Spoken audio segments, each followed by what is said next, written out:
ahoy, and g'day for the first time in a gosh darn while, once again to ye mateys!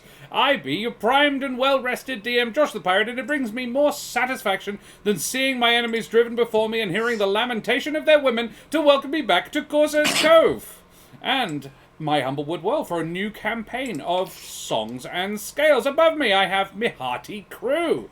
The delectable Big Viking Mitch, the scrumptious Jess the Queen Bench, the mouth-watering Karen Schlink, and wash your fingers before you lick them or you might catch Zach the Renegade Chicken. That's one of your favorite. That's one of your favorite. I'll take it. Yes, Terrace, my chair is wearing the scarf. Yay. It is... it arrived. This was my Christmas present from Terrace. This is... Oh, yeah. Serenchala, the Copper Dragon, who is a scarf Excellent. and a puppet. Oh my god. No, that's just a scarf. It can talk, though. But it lives on moves the on back its of my own. chair, and I'm very fond of it. That he had commissioned specially for me. I was just like, he got a copper and everything. Oh my god, he listens when I talk. Is this the same one that you've commissioned for the one that you sent me a while back? To show me a while back? I don't think so. The one that you wear and it's a full... That's different, I think. That is much larger and more complicated. It's awesome, though. And Terrace, how is Queensland? How's the house going? I believe a purchase has been made. It looks really lovely. I hope it's all going well. Hey, Tony. Good to see you. No. The one I wear is massive. She's in a box. Has she gotten here? Has she arrived? Has there been an arrival? Purchased. Move on the 9th. Hey, it's the Lorite as well. Yes. Oh my god, the guys, gang's all here. tell us who the absolute heck you all are. It's been a while. We have been off for nearly 2 months now. And That is true. I needed the time. I'm going to be honest, I needed the time. But I've had the time, and now I'm back for a time. So, let's have some time together, shall we? Mitch, who the absolute heck are you? Hola! Hello, everybody. It is Namaste. I, Mitch, or Big Viking Mitch, as I'm also known. You will find me on Twitch, here, pretty much only here now. Can't be bothered streaming myself.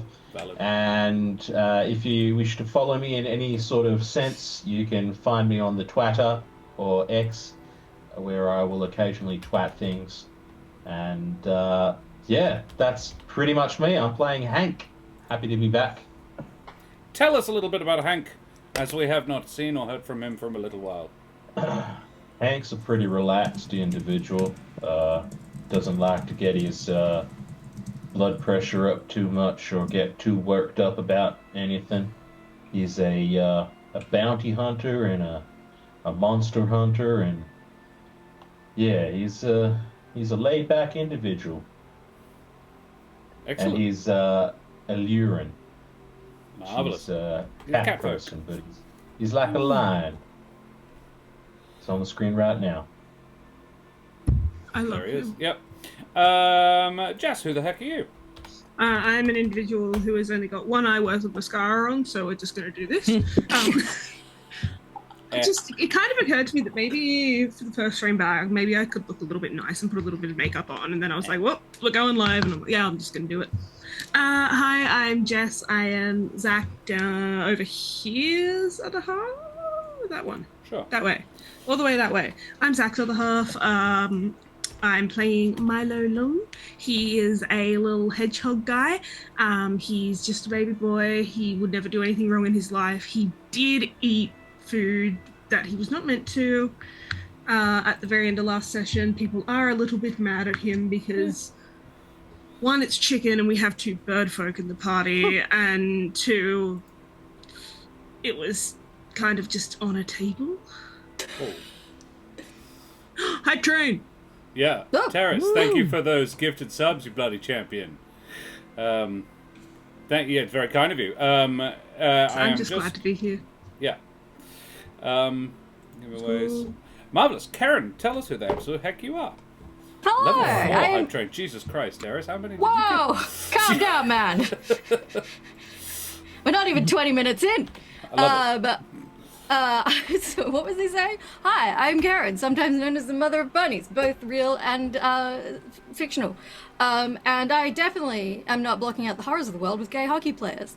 Tonight I will be playing Kiki, who is a Sable Luma monk, which is a fancy way of saying a pigeon who kicks ass, and runs a fireworks store. So she has a lot of, yeah. Takes ass, kicks names. And yeah, she runs a fireworks store. So she always has a lot of fireworks on her. And also all her monk magic is Fireworks. fireworks, which is cool. Splendid. She's sweet. I like her. And I Zach, like her also. who the heck are you? Yes, hello. I'm Zach, Justice of the Half, as mentioned before. And I will be playing Kingsley Guiltcrest, my Gallus, chicken man. Definitely just a bard, don't worry about it. And I can, for better or for worse, I was more concerned about was it Milo electing to eat the chicken because it may have been cursed, not because it's the same type of animal I am. I don't think it was cursed. Probably. I don't think it was either, but I was worried it might have been. Is cannibalism acceptable when there isn't a curse? I think it's more just like the implications of that may not have struck him in the moment. He was just like, no, don't eat the food. And then I think afterwards, when he has a bit to think about it, he'll be like, hang on a minute. Milo won't think about it if that helps. And I be Josh the Pirate. You can find me here on my channel called Says Cove, where I run D&D and other RPG-related games with my lovely wife Karen, the mother of bunnies, and all my splendid friends. But you probably know that already, because you're here, you've joined. If you didn't know that already, fantastic. Thank you for joining us. And we've got a bit of a few things to talk about before we go ahead. I must remind our audience that time is racing toward us until the Huns arrive. But if you heed my every order, you might just like, follow, and subscribe, you lovely beings. Like this. Check this out. To That's all my the subscribe. things! Exclamation mark socials. That one? No, it's not. It's got a no in it. There we go. We have a YouTube where you can check out all the previous episodes you may have missed. And we've also got a shorts channel on there as well, so you can watch out all our silly little things as well. Level 4 complete! Hype train for level 5. This is doing well. This is happy. And we have a Discord if you want to come and hang out with us there. We are also affiliated with a couple of lovely groups of beans. It gives me great sadness to announce that Wooten Forge is closing its doors. Aaron is moving on to greater and bigger and better things, no doubt. So he has, after 5 wonderful years of producing incredible handcrafted tabletop accessories, he is ending that business. But I think you may still be able to, if you are planning to acquire something, do so now, if it is still possible. That's the link to the store. It may or may not still be open. He does still have some stock. He has promised me some of them for giveaways. So, yeah, there will be... there we go. Well, it brings us great happiness that we were involved with them as long as we were. They were part of our lives for a long time, and we're very proud to have known them. It's not like we're stopping knowing them. But yes, he's moving on. That is that, unfortunately. But we are still affiliated with the wonderful Troll Lord Games. So you can check out their fantastic things at trolllord.com. They are currently running a Kickstarter for an update for their Castles and Crusades system. And some very exciting things are happening over there, particularly with the stretch goals. And for this little runlet that we are doing, we're also affiliated with Every Trick Books. I wonder if that's the thing. It is the thing! Yay! Every Trick Books are a WA-based TTRPG company, run by the lovely Glenn Watkins. And I've written the thing, so I don't know why I'm making it up on my own. We are running Breakout from Bloodmoon Bay by Glenn Watkins tonight and for the next several. And because they're really rather cool folks, they have given me a bunch of things to give away. So I'm going to create and start a giveaway right now. So if you want to type !ticket in chat, we have 2 independent giveaways to give away tonight. We are giving away, firstly, Bruno Barleybeard's Big Book of Brewing, and You begin in a tavern. 2 alcohol-themed ones. I thought that would be fun for coming back. And we're going to pair both of them up with a $10 Trollord Games voucher as well. That is 40 Australian dollary-doos worth of value to give away this evening, which is pretty neat. And if you don't win, which is very sad for you, but if you don't, if you use code COVE15, capital COVE 15, at the Every Trick Book web store, which has just reopened at everytrickbooks.com. That's 15% off any purchases you make there, you bloody champion. So hopefully some of those things will be helpful to you. And I mean, I'm running it so you get to see it, so you can see how it's done. I've also run Temple of the Dreamweaver, also by Glenn, and he builds very modifiable worlds. It's really solid piece of lore building, but it's open-ended enough that you can put it wherever you want. So, like, this was not written for the Humblewood, but I'm running it in the Humblewood, and it works. So, yes, type !ticket in chat to go into the draw to win one of those marvelous prize packs. We do need, because it's been a hot minute, as we all discovered today, when I was like, hey, who wants to do the recap? And we all went, yeah, I think I remember what happened.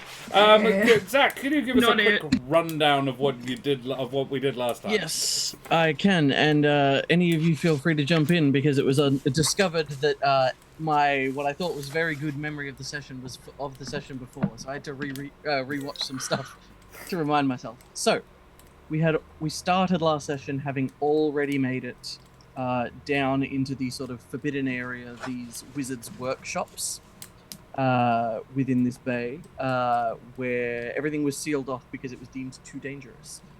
We found an extremely ancient, I believe at this point undead registrar who did not want to let us in without an appointment until Kingsley charmed our way through by insisting we were there for an inspection, and she was doing a fantastic job, and we put in a good word with the people sort of up top. We did the thing from Shrek. Yeah. We did. Buddy, we're from the Union. Exactly. We don't even have dent. We found a waiting room full of ghosts, to which we said nope and left. We found a room with a strange pond in it with an awakened duck. We determined later that it appeared that the room that he was in appears to be a wishing pond in that room, but the duck seemed to be blissfully unaware of that fact because he just appeared to be an awakened duck. We found our way to a large sort of dining hall towards the end where we found some it was full of food, to which we went, that seems extremely suspicious, and Milo ate some of it anyway. And now he has food poisoning, maybe? But we will see. We also found a very strange painting, which Kiki saw and went, maybe I shouldn't look at that. And Kingsley went, are you sure? Looked at it and immediately suffered consequences, but appears intrigued by what he has discovered. So we'll see where that goes. And I believe attached to this area, we also found several other rooms. One of which was an armory in which we found what appears to be a gun knife, presumably some sort of a handgun with a bayonet-like fixture stuck to it. And surely Milo won't do anything awful with that. And additionally, I believe you said it was like some sort of quarters for someone to live in which we found a pouch that appears to be able to generate a large amount of pemmican each day, which counts as rations. For those who don't know, pemmican is a solid brick of basically fat with mildly nutritious stuff scattered through it. Yeah, not very pleasant, but it's not pleasant, but it will give you I think they used to use it for soldiers and stuff, for long marches especially, because it keeps very well, it's very easy and cheap to make, and it does contain a lot of nutrients. You just have to get over the fact that you're basically eating blocks of fat. And I believe that we ended session there, having sort of found these side rooms and looked around, and we were about to look through, I believe, the last door attached to this room, or the second last door. Big double doors. Yeah. And they lead onto a hallway. They do indeed. Terrace has redeemed an NPC, Seth the Dude Greystripe, who I reckon he's an Ellerin if he was named after that cat that disappeared the month before he moved. So that joins Penny, Shadesong, as the couple of NPCs I've got at the moment that aren't currently active in the world. That's excellent. And choo-choo motherfuckers. Thank you very much, everybody, for a lovely hype train on the as we arrive back. Level 5 at 10%. Love it. Extremely kind of you. Guys, please slap up exclamation mark ticket to go into that draw, and we will get on with the show. I didn't write a so mateys, may you do the right thing when party members have other ideas and all your opponents not develop instant immunity to your weapons as soon as you hit them for the first time, as we head tremulously at first and then with mounting heat and passion into the Everden. That was last time's and it works.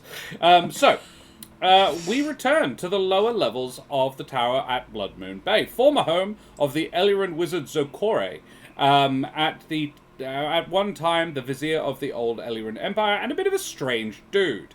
The gang is currently in a grand dining hall. Its floors are tasteful black and white checkerboard, the ceiling decorated in wrought iron archways in the classical Eliran style that reminds Kiki and Kingsley of the place they grew up in. The table groans under a feast which the party has largely abstained from touching, though they have checked out some of the side rooms and done a small spot of looting. The gun dagger is a dagger with a hinge, and the handle, the hilt, contains the barrel, and it basically it flips out, so the knife goes into the handle, the blade goes into the handle, and the gun, the single barrel comes out.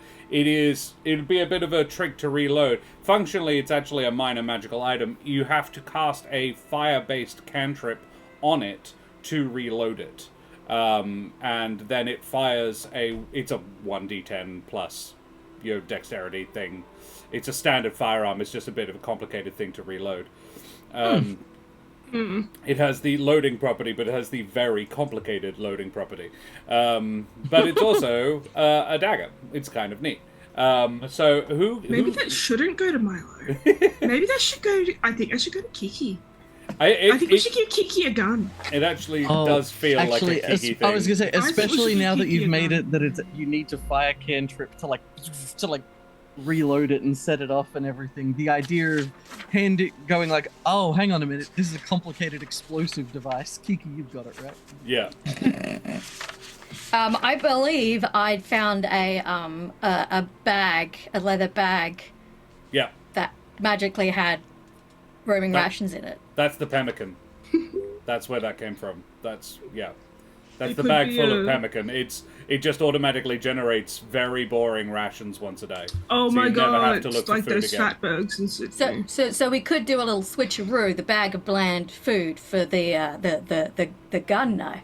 You just have the gun knife. I think you did also discover that if you put something in the bag, it disappears. The bag can only contain rations. I did not make a note of that, so I'm just going to take that. If you said that's the case, that's the case, because I did not write that down. Having rewatched the previous episode, that both are true. Having rewatched the previous episode this morning, I remember Kiki putting something in it and discovering that it didn't stay in it, and she goes, "Okay, nobody put anything else in this bag." It'll take. It sounds like something I would do. Don't give Milo the bag. It'll take food, but nothing else. Basically, you can. It's kind of like a bag of holding, but only for food objects. Bag of holding, but it tricks you. Yeah. Like if Right. Milo would like the bag of holding bland food. Don't give that to Milo. Okay. He will put things in it that he's gonna put stuff in it that isn't food. Going forward, I would actually suggest items. maybe giving it to Hank. Yeah. Yes. Honestly, I know what giving it all to the cool the shit. hunter does make sense, I think. Yes. He's also hasn't been in the world for as long and doesn't have as many magic items as everybody else. It's just sort of. That's very true. Do you want one of Milo's? He'll give you one. But there is a reason for it that will come up later. Cool. So, Hank, you're now the proud owner of a bland ration bag. Yummy. And I am the proud owner of a fucking gun knife. So Wow, Kiki, thank you. technically it is a dagger, just a normal dagger, but at will, as a free action, you can basically click it, and it becomes mechanically It's a trick weapon. a hand crossbow, but You got a gun! No! that does a D10 damage.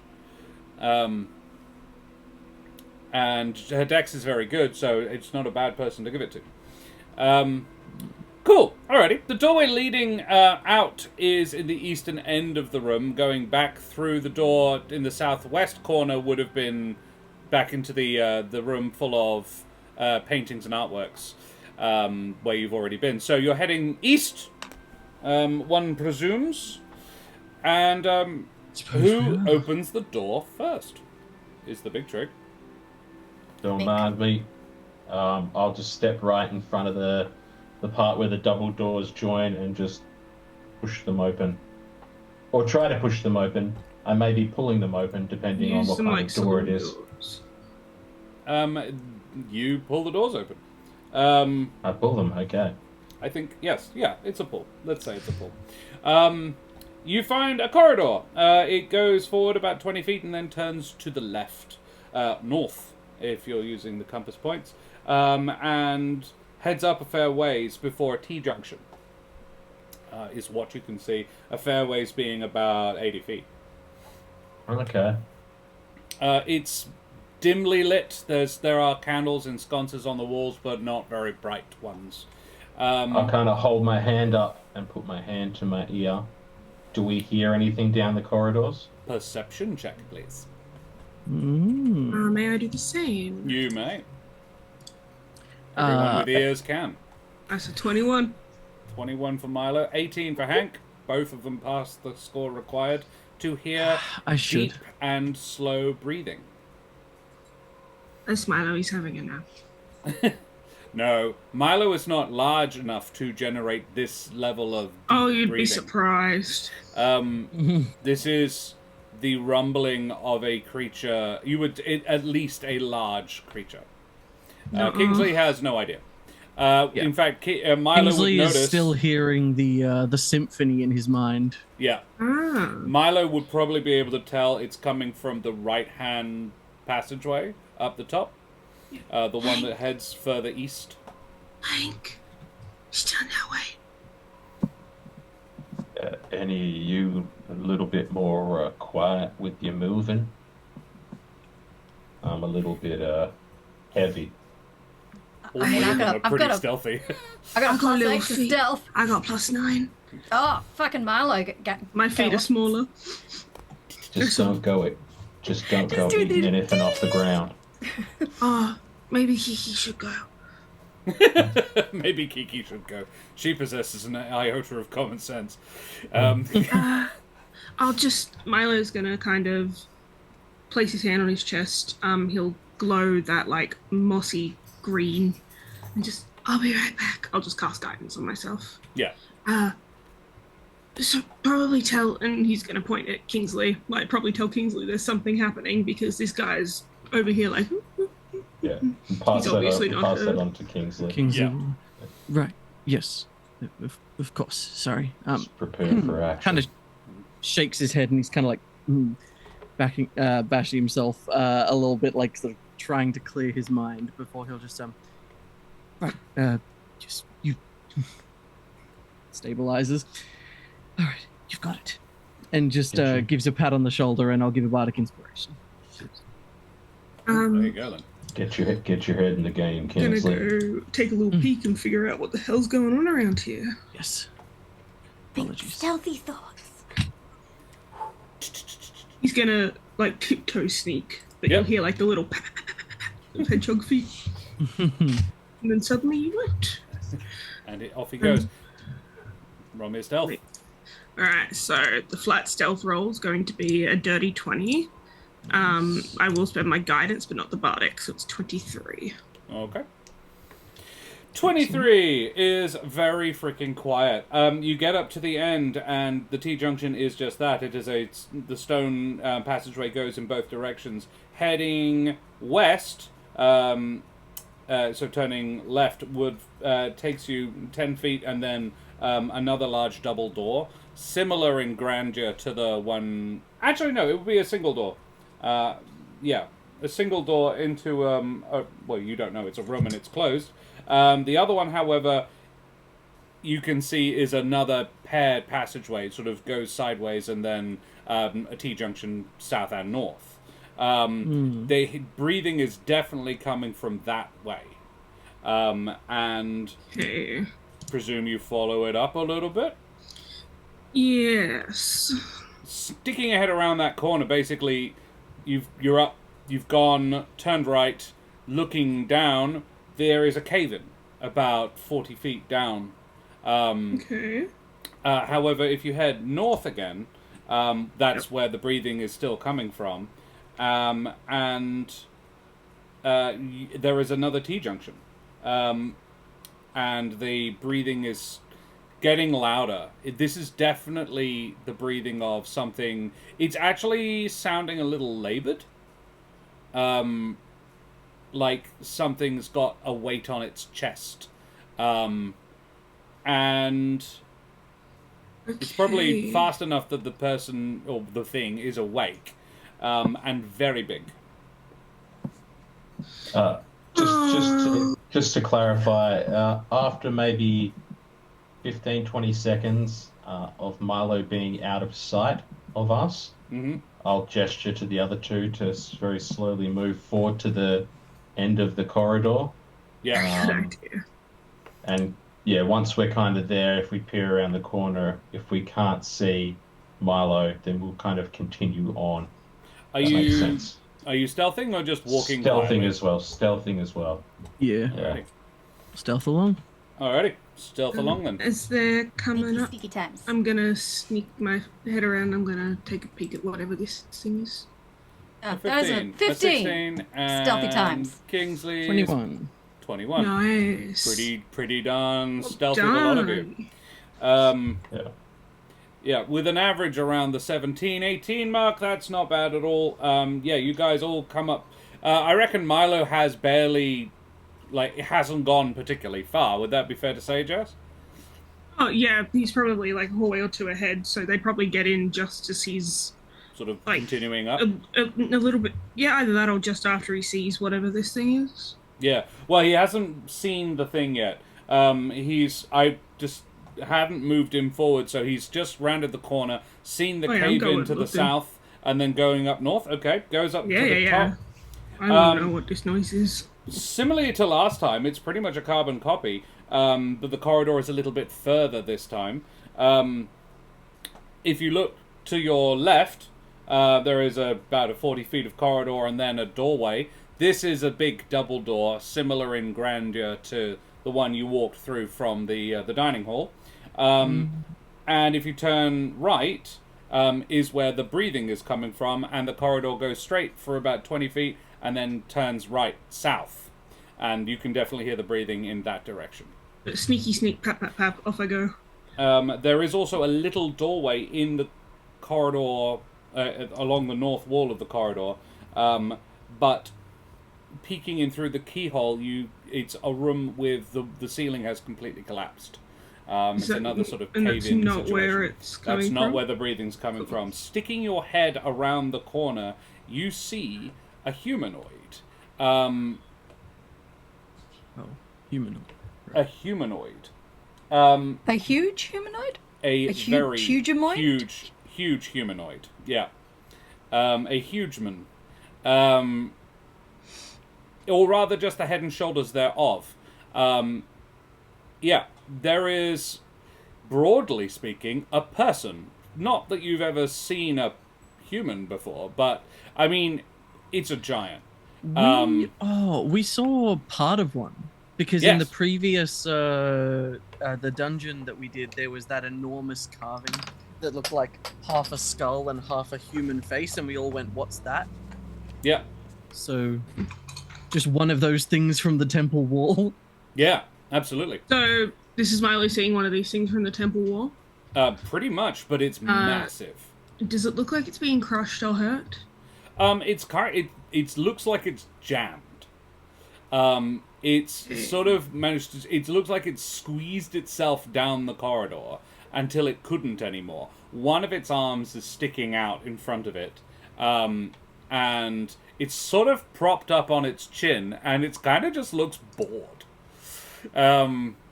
And its shoulders are side on, and it's wedged in. It looks uncomfortable, but otherwise unharmed. Okay. Very, very quiet, timid voice. You guys mind if I talk to this thing? I won't tell them about you. I mean, you're up the front. It's your call. If You're out Milo of can't do But contact. it, I'm going to check with the. I'm going to check with the party as well. Okay. Yeah, you'd be okay. close by. Cool. If I mean, no harm asking. Just very quiet, very timid voice. Just, are you okay? Huh? Oh! Hello! Hello, Who's that there? I'm Milo. I'll step around the corner. Oh, Milo! I love Milo. Me too. What's Milo? I'm Gordrum. Hi, Gordrum. Are you okay? I'm a bit stuck, actually. Feel alright, Oh. Dylan. I came up here trying to catch a dinner. Ruddy thing got away. Ah. Well, we got. I assume the party would be like right behind me now. Yeah, they probably curled up at this point. I was like, Kiki, I made a new friend. Hi. He's stuck. Oh! Hello. I'm Kiki. This is Gordrum. Hello, Kiki. So what with Godra? Gordrum. What? But Gore. Oh. Drum. Like... Bang, bang, bang. Godra. Bum, bum, bum. Yeah, exactly. Right. Cool Like name. a drum made of gore. Actually, that's not very nice. Oh, I get it. Yeah, that's great. You look a bit stuck there, buddy. Yeah, do you have any grease or anything? No. If only this was Baldur's Gate. So much grease. Yeah, kind of got stuck. What exactly were you hunting for? Kind of lean against the he's wall as I dinner. come around the corner. I think Kingsley will follow out last. A locata. A Luca. Oh, Can I make some sort of intelligence check of some variety to figure out what that is? You certainly First can. person. History or nature? Can I make a nature check? You I'm can. proficient. It's a very high one, though, because they are not native to Nice. this plane. that's fair. 22. That bounced off a natural 20 to a natural 22. 2. Hank, you've heard of a locata. They are fish folk. I haven't. They are fish folk, but they're kind of legendary, like mermaids, sort of legendary. Like, maybe, probably from the plane of water. You would maybe be aware of them. But yeah, 22 is actually the number I was thinking of. I was like, okay, all right, yeah, you do. Yeah. My follow-up question to you is, I'm assuming they're quite sentient. Yeah, they're not super smart, but yeah, they're sentient. Right, so... yeah, I'll kind of mumble to... oh man, your name's still Havoc on the thing. Oh, sorry, Kingsley. Kingsley. I'll change my name. Kingsley, sorry. I just blanked for a second there. It's obviously been 4 months since we last played. Yeah. Yeah. I get it. I'll mumble to Kingsley. He's hunting sentient things. Better be careful. Oh, no, that was... They started it. They? Well, there was a Got group good of them. hearing. Sorry, the corridor's very echoey. And Right. honestly, no, well, actually, he didn't know what you said, but there was muttering. He could see him. He was like, and you were like, no, it wasn't. It's not like that. Like they attacked us. They were trying. I think they were just, we were just camping by a lake. My mum and my dad and I, and they then like 30 of them come out of the water and start throwing rocks and stuff. And we're like, we didn't do anything. We're just chilling. So we chased him away, and I was trying to chase him down here, and well, he stole something of mine, and I was trying to get it back. It was dinner. So there's a lake somewhere ahead, you say? No, behind me. in the Oh Underdark. no. Oh. You know what? The Underdark. It's where I'm from. Right. Milo's gonna act like he knows what that is, because Kingsley looks like he knows what that is, so Milo definitely does. So you were chasing a fish person who'd stolen your food. What did Yeah. you have for lunch? Or fish. But not for a long time now, actually. I've been stuck here I've lost track of time a bit. And it's at this point that you possibly notice... Well, you just don't know a lot about these creatures. You're like, oh, he does look a little, like, wasted.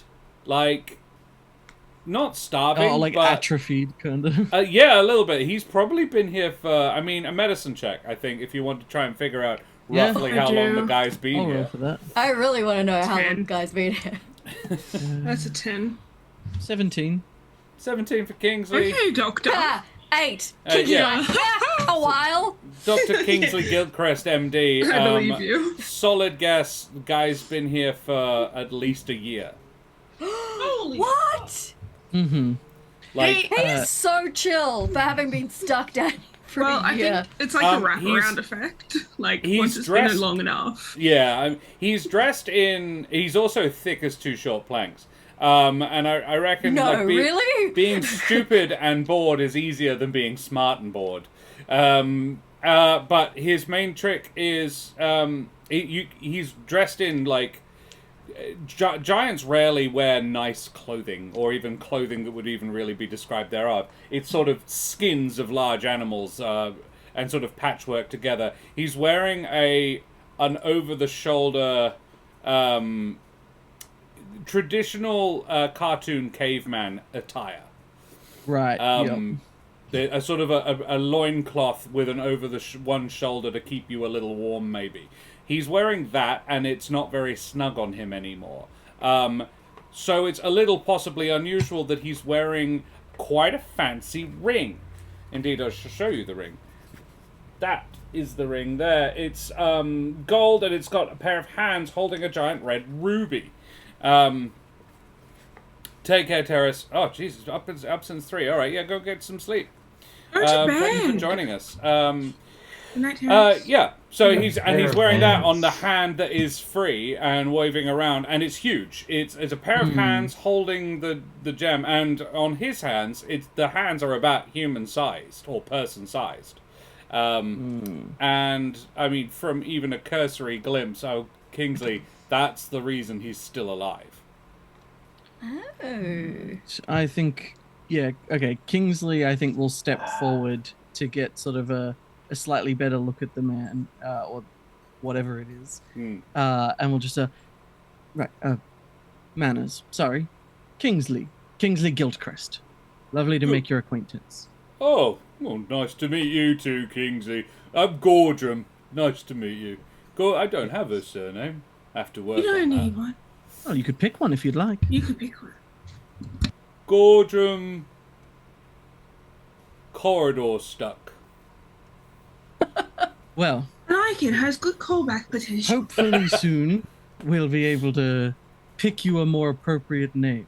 Oh. Now, and I do think as that happens, because I know we left Princely with the duck, but I think I had called him back already at this point. No. Oh no, if he's still gone, then I won't actually.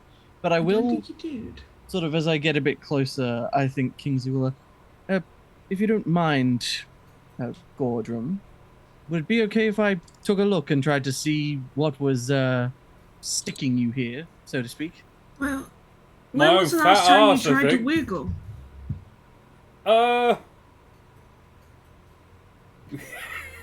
Hard to tell. I can't see the sun. Well, he doesn't actually use the sun. He was like, I have no idea. Let's have a go now, shall we? And he moves around, and you can, like, he's clearly kicking with his back legs, and you can feel sort of vibrations in the ground. Several of the That's a bad stones idea. in the ceiling actually looked like they're coming loose. And he goes like, still stuck. Right. Right.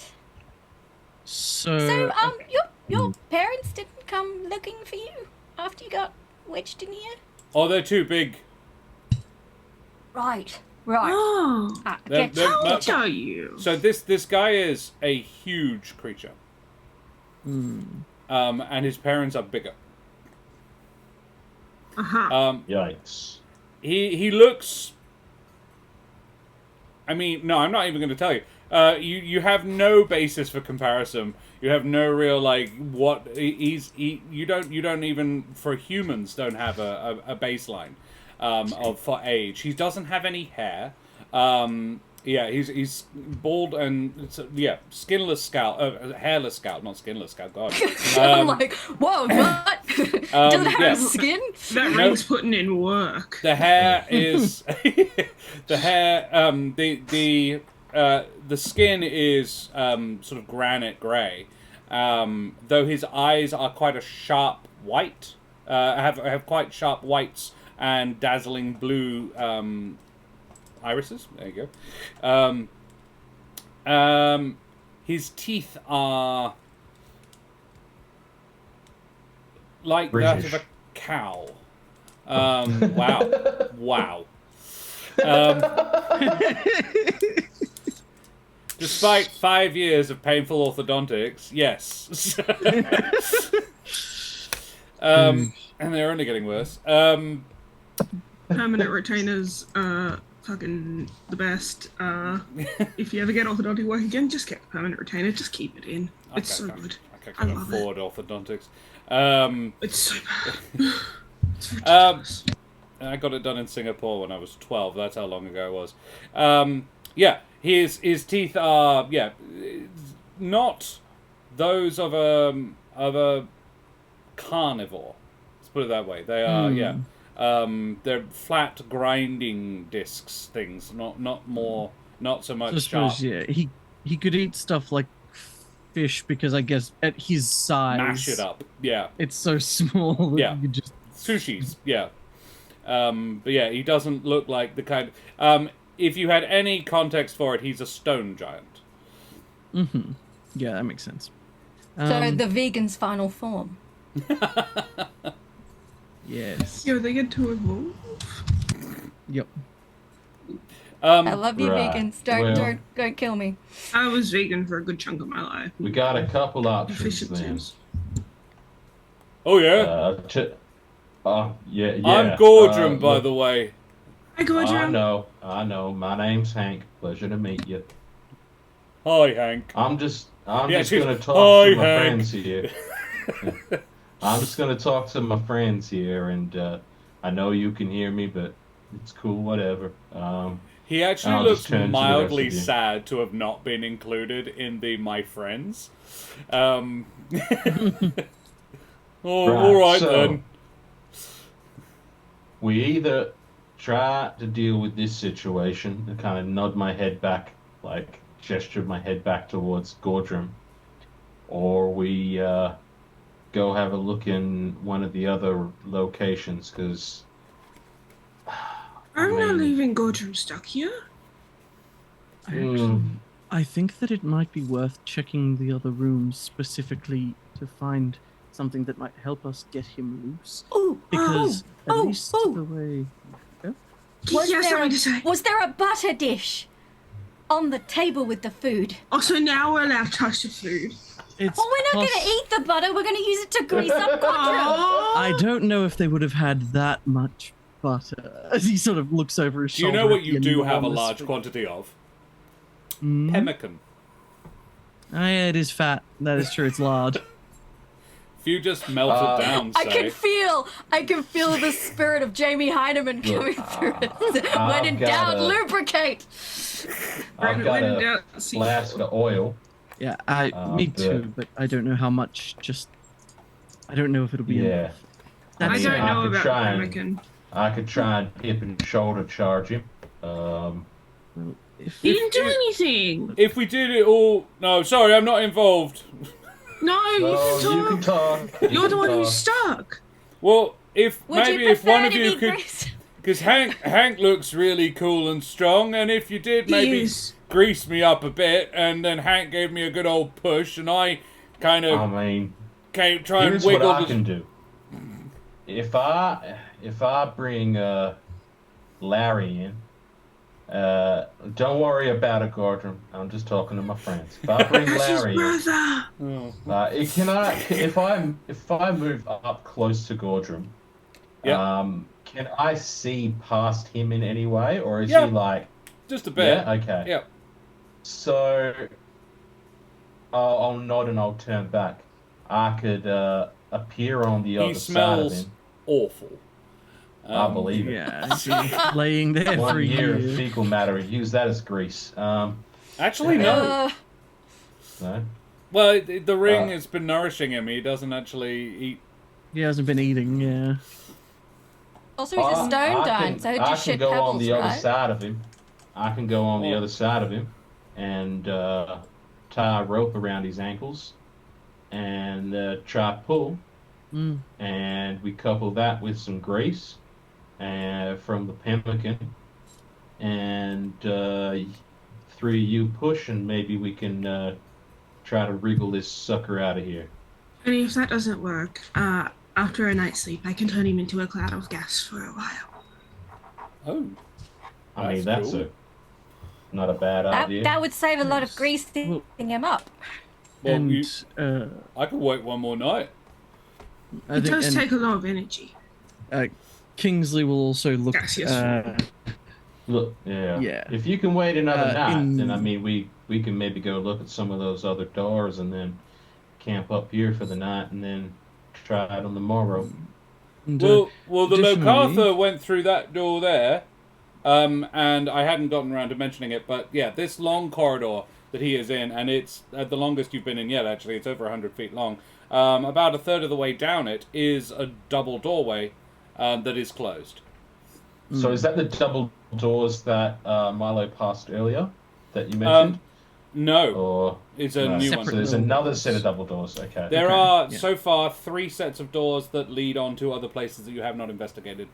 Yeah. And, So at the moment, and I've one got- that goes to a yeah. room that is You guys- collapsed. Yeah. You guys I've also got crossed the doors. You saw one them. door back in the art room that we saw. Mm-hmm. Then there's the opposite corridor from the end of the first T-junction. And Yep. then there's double doors, At the opposite 2 of other the double second. doors. Yeah. Yeah. Second And you think time. the art room goes back into the waiting room with the ghosts in it. Ah, okay. That was Which established. happens in every waiting room, I'm sure. Sorry, honey, you were trying to say something? No, that's okay. I do think. I think it sounds like Hank's on board now, which is good. I do think Kingsley will also look towards Gordrum and just now. Obviously, you're stuck now. To get here, were you able to move around freely, or did you kind of smash through things? I kind of wiggled down until I got stuck. The Right, corridor well- behind me goes on for another twice me, 2 me's, and then it kind of drops off. I had to climb up here. Right. Well, And that's where the Underdark is? Yeah. It's a bit of a drop. Well, it might be a way out if we're looking for one. Obviously, we could look for more things, but if we're looking for a way out of this place, the Underdark's not necessarily the safest, but it is not here. How are It you? was so safe with what we How got. are you at swimming? Bad. I'd rather not if I had the choice, but Oh, I don't like getting my fireworks wet. Right. You can put them in a dry bag. Oh, but then well- that'll get How are you at swimming? Oh, I sink like a stone, but that's not really a problem. Because I You don't can really breathe need... underwater. No, I just don't breathe very much. Well, I can hold my breath Oh. for a really long time. He does That's breathe a lot. cool. You heard him doing it. No, he was like, oh, well, I can hold my breath for like an hour or so. I like to think that we only heard him breathing because he was like bored and he was like seeing if he could breathe in a He certain was pattern. meditating. Yeah. Mindfulness. Right. Well, look, if you can wait another day, then maybe we're just going to check some of this stuff behind us. And then we'll come back here, spend the night chatting with you. and then in the morning we can get you on out of this situation. Does that sound good to you, Gordrum? That sounds like the best afternoon I've had in weeks. Oh, he's actually like tearing up a little bit. Like, oh, you guys are. Oh, I'm really excited. This is lovely. We'll be right back. You Hey, you guys. hungry? Oh, so hungry. I'm at full. Wait. So the ring nourishes him, but he still feels hungry? He's a giant. Aww. Okay, because I'm like, oh my god, you're not starving Not to death, like but you're always hungry. not like starving, but like you know, Okay, just so just on the. I'm he's about not ready getting for a monkey meal. pawed. No, He's not- yeah. I know it's not much, but I'll pull 5 portions of pemmican out, hand it to him. Oh right. I'll take a handful of berries out of my pocket and I'll put a good berry in each chunk of the pemmican. Ooh, fancy. Do we have any like micro herbs we can really do? I've got some time. grass in my quills. Couple bugs. No. No one's No, eating those the ain't, bugs. I know, I was joking. They're not edible. I knew. Yeah, you hand him them, and it's like a palm full of. He's like, he very daintily, one at a time, and slowly savors like, yeah. Can really taste the berry. Thank you. Very nice. That You're was welcome. delicious. Well, Well, this has been an unexpected turn of events. seeing as you guys have been so lovely, would you like to know about all the other things I've seen? Yeah. Totally. Oh, yes. You Who mean else like, has been running around these corridors other than the you mean colons with since your you've been lunch? stuck? Yeah. Yeah, Been down since here you've a been stuck, while. or- All right. Yes, right. yes, please. Well- Milo is. I'm happy to plant myself in front of him and listen to everything he has to say. If you guys want to go and explore. He would actually As very an I gingerly think we say, should stick together. do you mind if I just... And he reaches out to Milo and gently tries to, like... The way, you know, I don't know if you've ever done this. This is very much maybe a me thing. You get a cactus and you're like, I wonder. And you just sort of gently stroke it. I wonder. It was like, how spiky? Oh, quite spiky. Or like... My cactus right now. And he's just like, It's gone. do you mind if I just... And he goes to It's pat okay. you gently. He's like, oh, that's There's like a not scattering as- that's not of as actually woodland as sharp as creatures I was that go. expecting. Oh, look. They can be, Yeah. but like They're fun. they are. They're my Never had a friends. conversation with a hedgehog before. So many firsts today. Yeah. A little disappointed I don't get to grease up a giant, but you know. You can grease the giant up. We can do it anyway if You you can want. do it You anyway. can tell him. You can tell him as part of I'm not- Milo's spell. Milo not- will be like, "Oh, is it? Cool." I'm You have not to be going properly anywhere. greased for the magic to take effect. Whatever gets you off, Kiki. I didn't like that. Kiki's deriving no sorry. sexual pleasure from this situation. I just want to be completely. Kingsley will chuckle. I do think at some point early on during this muttered something to himself because I was tossing up between several spells and elected not to.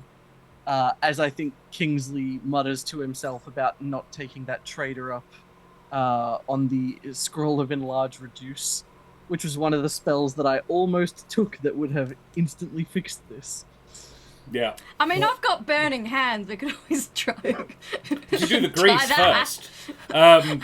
Yeah. So. Oh yeah, so then we napalm him and it sticks. Good It would call. work. Brutal. Now, we can just Yeah. wait for Milo to be able to cast level 3 spells again, so I can just cast gaseous form. Yeah, let's do that. It sounds better. All right. Speak your mind, Gordrum. Ooh, that would take a while. So that door there, it probably wouldn't. That door there, obviously, I said the Locatha went through. Haven't seen him in a long time, but I did hear him. There was some noises. Kind of. I think maybe he found a pond or something. It was squelchy sounding. There's gonna be squash fish on the other side of this door, isn't there? In the other direction, I've only seen one group of people, and they kind of saw me and ran very scared, which was, I think was a little sad. It's very rude. Yeah. Were they a mix of people, and a handful of them might have looked maybe about our height, but my height. longer noses and sort of orange fur? Yeah. I'm guessing that was probably one of the scouting parties that they said they sent down that didn't come back. He'll sort of half turn to the group as he says that. Oh, Guess they're just not as fabulous as us. Sort of like Milo, but taller and less spiky. So nothing like Milo? Well, I admit I did describe two of your primary attributes there. But like facially. Remind me, how many of them were there in that group? I only saw two, but I did hear more. They kind of turned around the corner and went, "Ah! Something really big!" and ran away. Before I could say, "Wait, I'm not going to eat you, I can't reach." What happened to the other might not have helped. in the Would have been funny. What happened to the other captives in the opposite cell from us again? Can you remind me? Did they killed. just disappear? They were killed, okay. I think they were Never killed mind in then. the... No, did they disappear? No. They I think disappeared. They just but- disappered. Yeah, I I just think thought it we might have been saw them One go of them for was an arena killed. fight. Yeah, we saw one of Yeah. them got killed because he went, "How dare you, I'm an archmage," Yeah. tried to do magic Yeah. against the Collar was got himself anti-magic, yeah. killed. Yeah. The rest of them, I think, Dumbass. when we got back, we were like, "Oh, they're also gone. They must have gone for an arena bout or something," and we just kind of never saw them again. Yeah. Got it. You don't know what happened to them, but yes, they were gone. Something unfortunate, probably. Highly likely. I'm trying to think what else he would have heard. Every now and after they ran away, I did hear like a battle. I'd say there was definitely lots of armor clanking and shouting. Right. All right. Well, What direction? And he points to the left hand. Because he's in a corridor, he has no idea what it looks like beyond this corridor. So he basically back the way you came. Okay. so the only stuff he noticed was Lakatha went in, door I could see. Yeah. People came around the corner and then went and ran away. Piss bolted and back. everything else is just I heard something around the corner. Yeah. Okay. He's heard fighting down here. Blades on armor. He has heard, is what he describes. Just out of curiosity, the two figures you saw who came around and rather rudely screamed and ran away, were they wearing armor? Some. Well, this is the thing. Not a lot, though. Right. Like, more Decorative? than any... like, about the same as Hank. But, yeah, it sounded... But not a lot of it was metal. Right. So not knights in full sort of plates of armor, but just people with bits and pieces. No. Knights are hard. You need a can opener.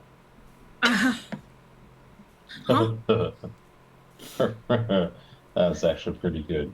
I think Kingsley's chuckling at this. Kingsley's loving this, and he's also thinking that this is going to make An excellent absolute, song. like killing, like a killer tale or song at the tavern when he gets back. Yeah. Talking I about found the a giant enormous stuck in the hairless, corridor. like enormous hairless, snoutless Everybody beast bright. that he found that purportedly ate knights. Okay, never mind. That's the story He's like, Kingsley's this is telling. great. And then Kiki's coming along and doing that one immediately after. Milo is cheering And then for we Kiki. greased him up and pushed him on his way. I think in this epic He ballad, vanished we need into to a have puff of tried smoke, and I never saw greasing- him again. I think in this epic ballad we need to like make 3 attempts to extract the giant from the corridor. So we have to grease him up and push him first, and then maybe we like try and like wedge like a lever in, and then finally Milo's like, "No, wait, I have the magic in me," and Every time I touch them. and it Yes. yes, yeah. Anyway, Yeah. just notes for future ballad writing. Absolutely.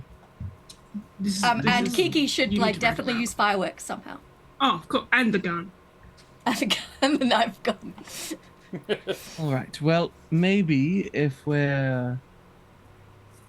I'm anticipating that, especially if we heard squishing noises, it's probably quite possible that the although it could be a pond, it could be water. I would also worry that perhaps the figure ran into something that was able to either chew or squash it in some fashion. So we should keep ourselves ready for what we might find. But still, at least there were no sounds of loud battle, like presumably some of the other rooms. So perhaps we check this one first. I think as long as we take it slow, and Low and slow, bro. don't do anything too rash, I think we stand a good chance of surviving the rest of the day. Like, I'm feeling Absolutely. positive. From Gordon's description, these other explorers just sound like idiots. So we're so smart and capable, we'll be fine. You are really smart and capable. Oh, thank you, Gordrum. You're my I favorite love giant. Gordrum. Oh, Out of character. that's Don't I lovely. know it? So, You're lovely. Right. Well, look, we better get on our way so we can get on back to you sooner Yeah. rather than later. Yeah. Yeah. Tell me We what will be happened with back. that Locartha. If you find him, we'll let be me back know. soon. Oh, absolutely. Really quickly, when you said he was taller and less spiky than me, was he not spiky or was he like a little No, bit no, spiky? it wasn't spiky at all. Kind of looked Okay. like a fox. Oh, Vulcan. oh, that guy. I don't like that guy. He's mean. Yeah, he wasn't very nice to me either. Something Well- about, there's no hair! Yeah. I'm a stone giant. We don't grow hair. Ugh, racist. Kingsley like files that away for later, like stone giant. Implying there might be other kinds. Yeah. I think more so just now he has a word for this thing that I think up until this. Up Yeah, until you never this point- asked. No one asked. Yeah, like I think he didn't would be know what to rude. make of the thing, and I think the part of his brain that was starting to cook up a song was just going like the beast, and now he is stone giant. Yeah. And goes, okay, well that's a name for it, and it sure is one of those things. Do they call And you about a as stone smart as the giant because other. you're really big? Really big? And Uh, stuck in rocks? And, yeah. stuck in rocks. No, that bit's kind of accidental. Often I don't get stuck, interestingly. But I can do a bit of magic, but I need my hands. And you've only got one. And I can't Well- touch it. I have to, like, finger hand to hand, and I can't. Oh, God. Ugh, it's so I irritating. assume he has more than one. I've got Yeah, two. one's I've got, yeah, probably- there's another That's, one. It's sort of stuck behind. I can feel my backside with it. Well, at least if you got an itch in your ass, you're sorted.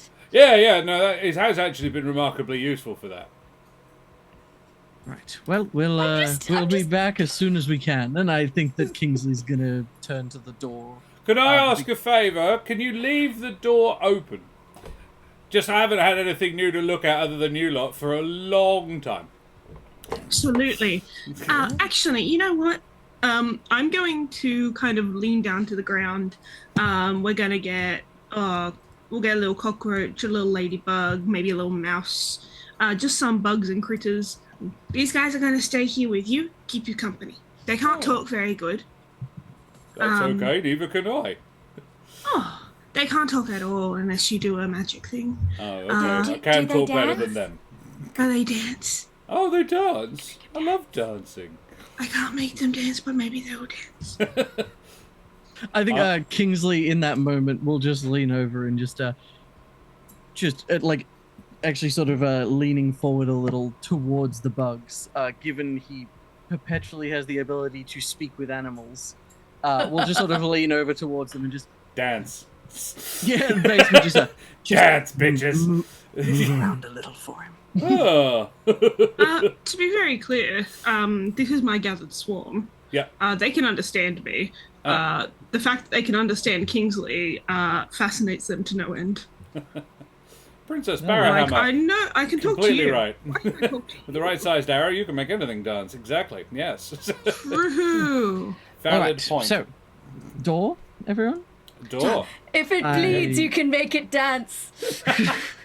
See you later, Gordram. Princess Barhammer, please type !ticket in chat to go into the giveaway draw we have going tonight. Thanks for joining us. And you guys crack open the door. Gordram sort of wriggles himself a little bit so he can look down the corridor and see beyond, and what he sees is what you see. The doorway opens and another corridor parallel to the one you were in continues up until you can see a doorway at the far end, also closed. However, as you open the door, none of you need to make a perception check to determine it. The smell of rot pervades. However, not anything you can see in here. It's pretty clean. Around the door at the far end, however, there is sort of mold, fungus as growing up the walls, moss a little bit as well, but yeah, it's sort of, green and black molds, it's very moist, very damp up the far end. As we get closer to it, I'd like to make some sort of nature check to see, just to make sure that it's not animated in any way, shape, or form. Sure. Yeah. You absolutely do that.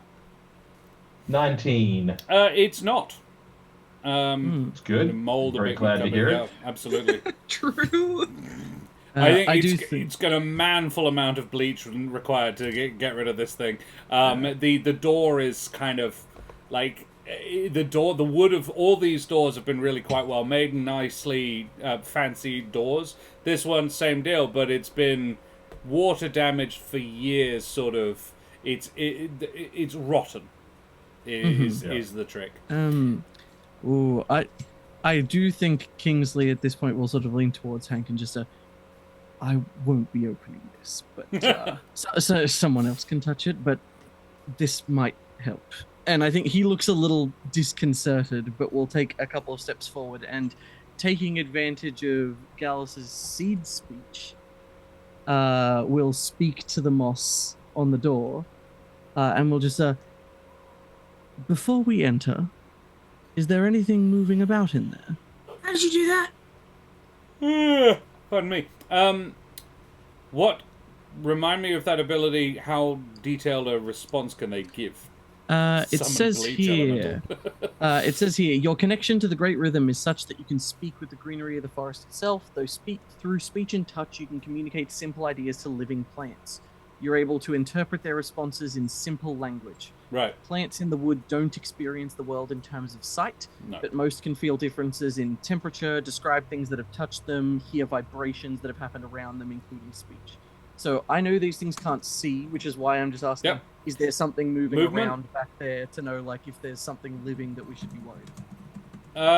Movement is the question you asked, and the answer is yes. It says yes, small. Okay. I think Kingsley will just thank you. And in spite of the fact that normally when he talks to plants, he does very much incorporate touch and kind of will, tries to sort of be very, very gentle and sort of caring with them, has, although almost instinctively recoiled from touching the mold, as he'll then sort of instead turn back to the group and just, what? Well, apparently there's something still moving back there, but it's small. So if it's something that was, had killed our Lokatha interloper and was squelching the body around, I doubt this is it. Milo is staring at you slack-jawed. What? Did you just talk to the moss? Yes. I've always been able to. How do you do that? Can you teach me? I mean, you can talk to plants the same way I can. I just open my mouth and speak. I don't know how I understand them. I've always been able to. Plants. Well, as in, you can talk at plants, you can't speak. Yeah, sorry, that's what he's saying. He's basically just saying, because this is a racial trait for him. Yeah. He's just I don't have a trick. How do you understand them? I don't know. I've just always been able to. We'll have to figure it out. Milo seemed a little bit annoyed at that answer.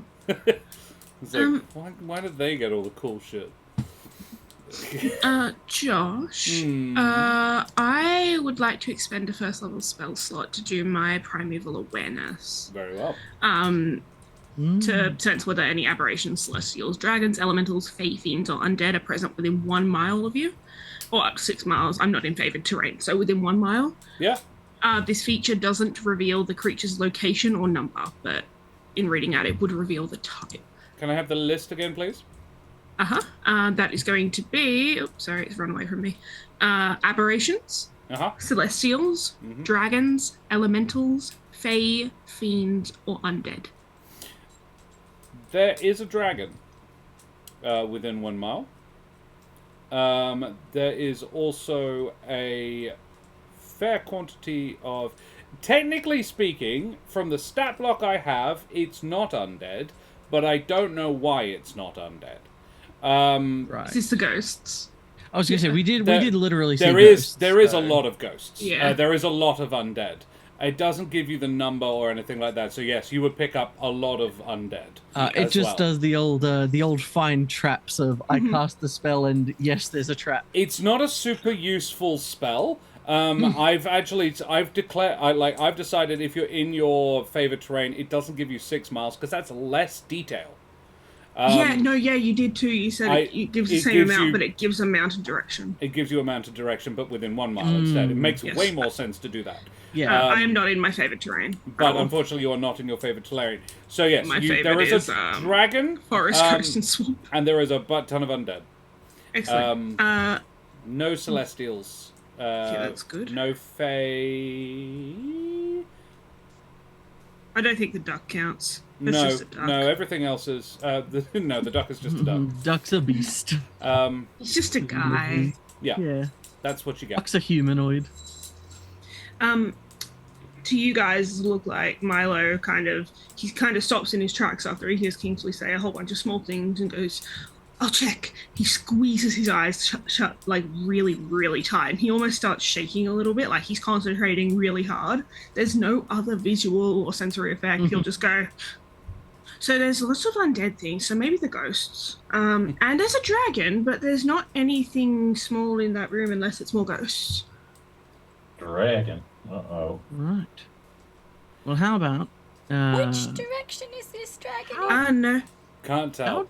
Sorry. It's 1 mile in that direction, and he puts his hand out and just spins. So what's fun is, this would be absolutely the first time Milo has ever sensed a dragon. Because they're not a thing in the Humblewood or the Everden at all. Oh, so he would be shocked. So, like, this is actually something like, I don't even know what this is. This is something that clicks as something new. It's new. Would he know it's big and has wings?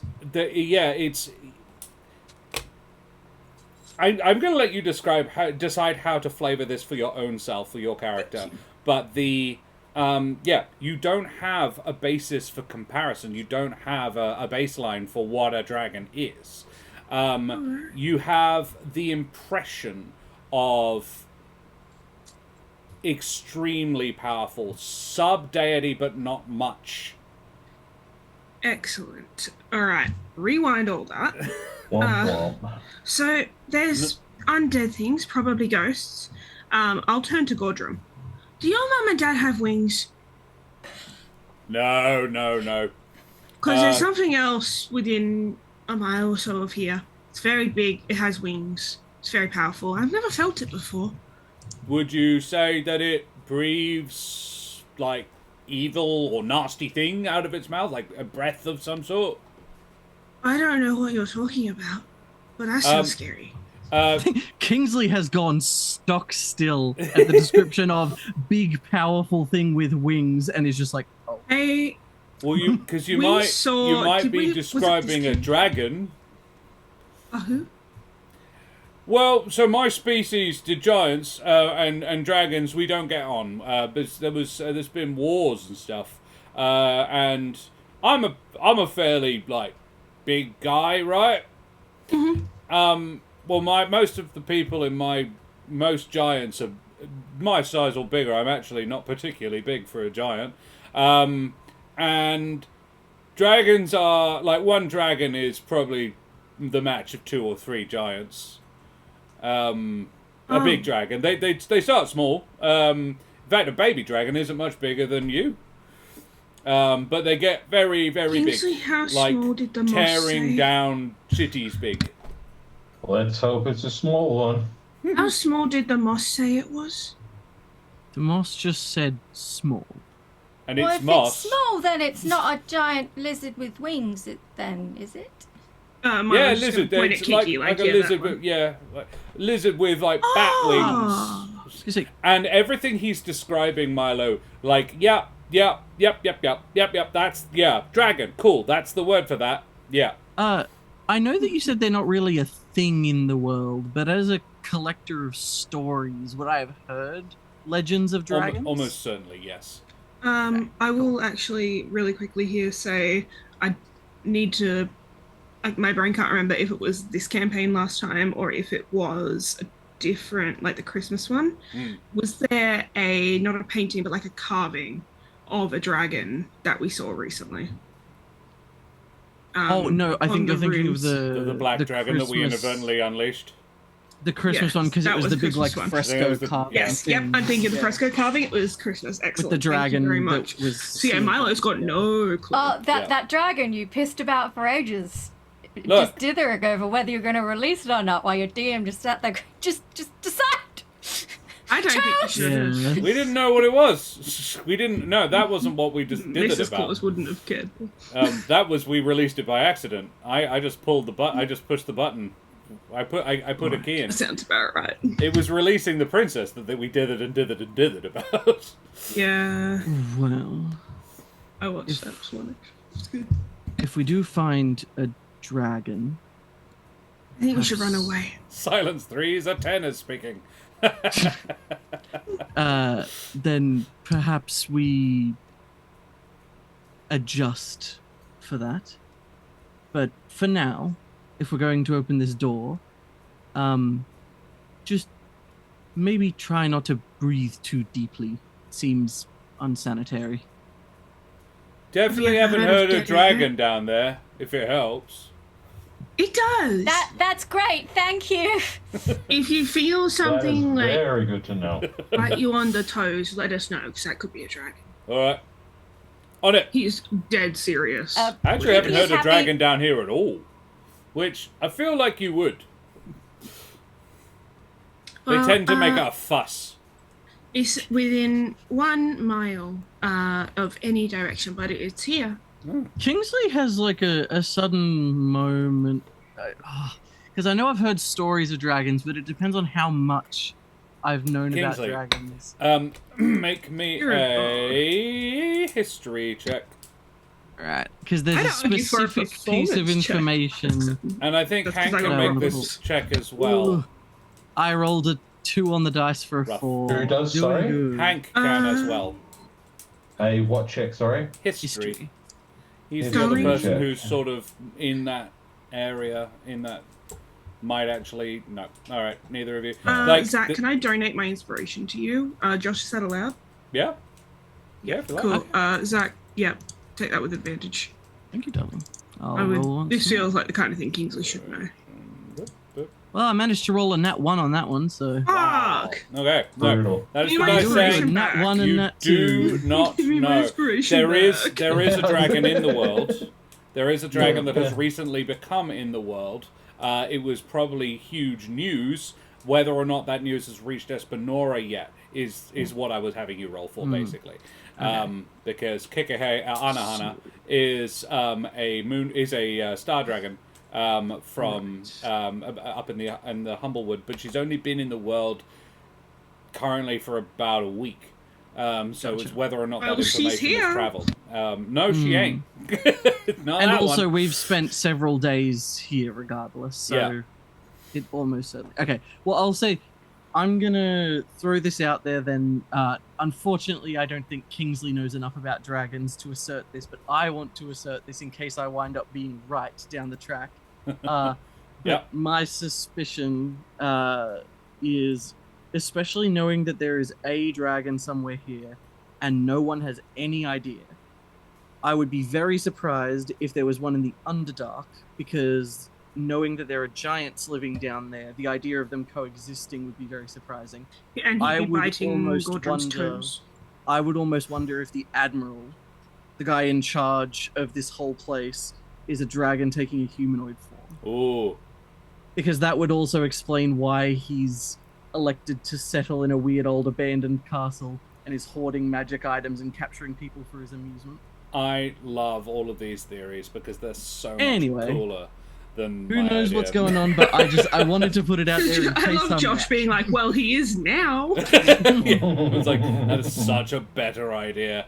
Yeah. But anyway, so They're down. regardless, I'll Sorry, you sent 2 dragons.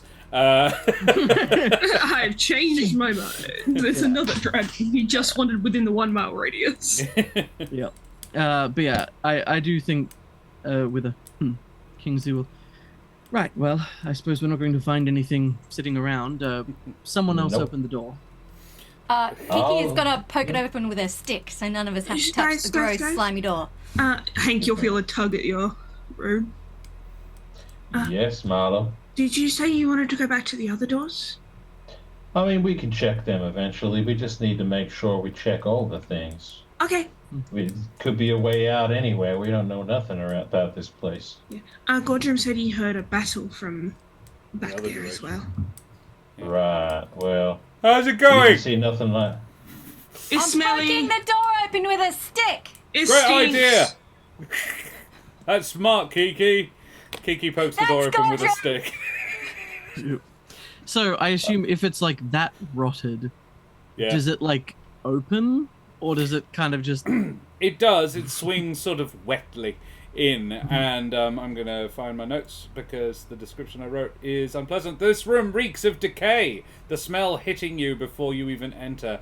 There are piles of rotting and decaying vegetation spread around the room, with several piles of bones in the corners. In the middle of the room, a pile of what can only be described as corpses leaks into the surrounding vegetation. And Oh, atop the leaks. pile, yeah, I was proud of that one. Atop the pile, buried nearly to the shoulder, is a fish-like being.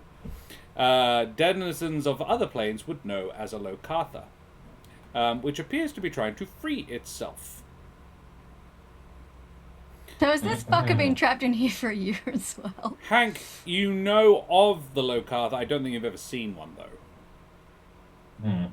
I imagine they kind of remind me. Well, out of character. Are they kind of Kuatoan? Yes. Like, yes, yeah. Not, feel like- not quite. Hang on, I have a picture of them. I I will love put up- Kuatoa. I was gonna say, I think from Lokatha are memory, friendly Kuatoa. Shloop de bloop. Yeah, I Got it. think they're Milo's friendly, gonna but spread falsehoods. also Let's I go. have a feeling Kuatoa, and I could be wrong, but like just meta knowledge, but I'm pretty sure from what I remember, Kuatoa look kind of like gangly people with fish heads, whereas Lokatha look more like a fish stood up on its tail and used its like bottom fin as kind of like feet, and their Yeah. arms and legs are sort of more fishy. They look Kind more like of- a sentient Yeah, fish well, kind that's of- what Yeah. you were doing about, like, A fish however otter many million years thing. ago. Mhm. You Yeah. were better than them. But yeah. There's nothing else moving in this room. There we go. No, nothing else. I'm just going to see if I can't find that picture. There we go. It is. Yeah. Are you stuck? It does not respond to you. It sort of makes a gulping, sort of almost drowning noise. Okay. Boop. I mean, it feels mean to leave it there, but also I don't want to touch the pile of corpses. There's a Lokatha I'll get him. up on the stream. I like him. Can you talk?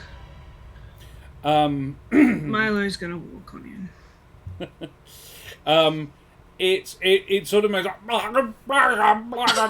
is the sort of noise that it makes. A little bit, yeah. However, its skin is a little bit greener and less. I love that. I predicted in. I was like, she did that. I was like, and the coughing begins in 3, 2. Sorry. What do you do, Milo? I'm gonna kind of walk on into the room. I'll be careful. Yeah. I'm gonna look for tripwires and stuff because Hank has been so helpful in telling me how to be safe. Yep. And he's like, Hank, it's okay. I'm looking, and he's looking on the floor and doing little steps. Yeah. Good on you, little one. There is no traps that you can see. All right. Milo's gonna start moving the bodies. Kiki's gonna see Milo starting to move corpse and be like, oh god, because if he's and kind of wades in and starts trying to lever them off with the edge of her staff. It's okay. You don't have to do this. No, I want to help. I do. Don't worry, I'll help you. And I'll Hank, you could move 10 at once. I'll pretend like I'm reaching down to grab a body, and then over at the pile of the bodies, Larry will suddenly appear and lean down. His hands will touch one of the bodies, and then he'll just kind of look back at Hank and go, dude. And then just start dragging the body. Fuck you, man. Fuck you. I think Kingsley just shouts an encouraging sort of as everyone decides to pitch in and goes, no, we'll help. I think Kingsley will just, you've got this, from the doorway. Still having not stepped into the nasty corpse. Doesn't seem to bother Milo. As Larry arrives and looks at Hank like, dude, that look turns to, dude. As the the pile of bodies stands up, the Lokatha, it would seem, is actually just the head of a humanoid agglomeration of corpses. It sort of lifts its head up, and the jaw unhinges wetly, large enough to probably consume Milo in a single bite. I'm gonna turn tail. I'm gonna turn tail and just, Kingsley, the moss lied to you, and I'm footing it away back past the moss Kingsley. didn't lie. This wasn't moving until just now. Yeah, he's just the moss. He'll just sort of actually quietly sort of just correct Milo as I think he pulls the sword out with his sword out with one hand. Yeah, the moss goes, no, doesn't know any didn't. better. The moss didn't know any better. We will. I think we'll have a short little bracelet there with that piece of nightmare fuel, and then we'll come back for the corpse golem combat. Oh, goody! Incredible. The what? It's Happy called Thursday, everyone! Thanks, Glenn. Josh, the fucking what?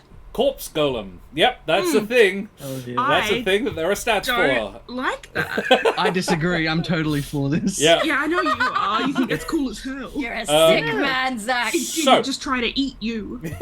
Yet. Guys, we will go away from here. Be back in 5 to 10. We're just going to have a short little breaklet. The Doctor 101, Doctor 01, Princess Brabham, it's lovely to see all of you. Sherlock, hey, Shanahos, lovely to see you guys. We have 2 giveaways going on at the moment. As in, we have a giveaway, and we're giving away 2 different things. We are giving away some of the works of the author of the adventure we are currently playing, which isn't me for a change. I'm just modifying it as we go. The 2 things we've got tonight are Bruno Barleybeard's Book of Brewing, Big Book of Brewing, blah, blah, blah, and You Begin in a Tavern, both by the wonderful Glenn Watkins of Every Trick Books. So type !ticket in chat to go into the draw to win one of those, and also a $10 voucher for Troll Lord Games as well. 2 fantastic $20 giveaways this evening. And if you do miss out, you can still check out everytrickbooks.com and their web store and use code COVE15, as in Corso's Cove, Cove, all capitals, 15 for a 15% discount at that store as well. How neat is that? Guys, we'll be back in 5 to 10. Say goodbye, everybody. Bye-bye. 1 second, happy birthday. Oh, it's down here. Happy birthday! Oh, it's Captain Happy Carter. birthday, Jack. to Happy you, birthday. Jack.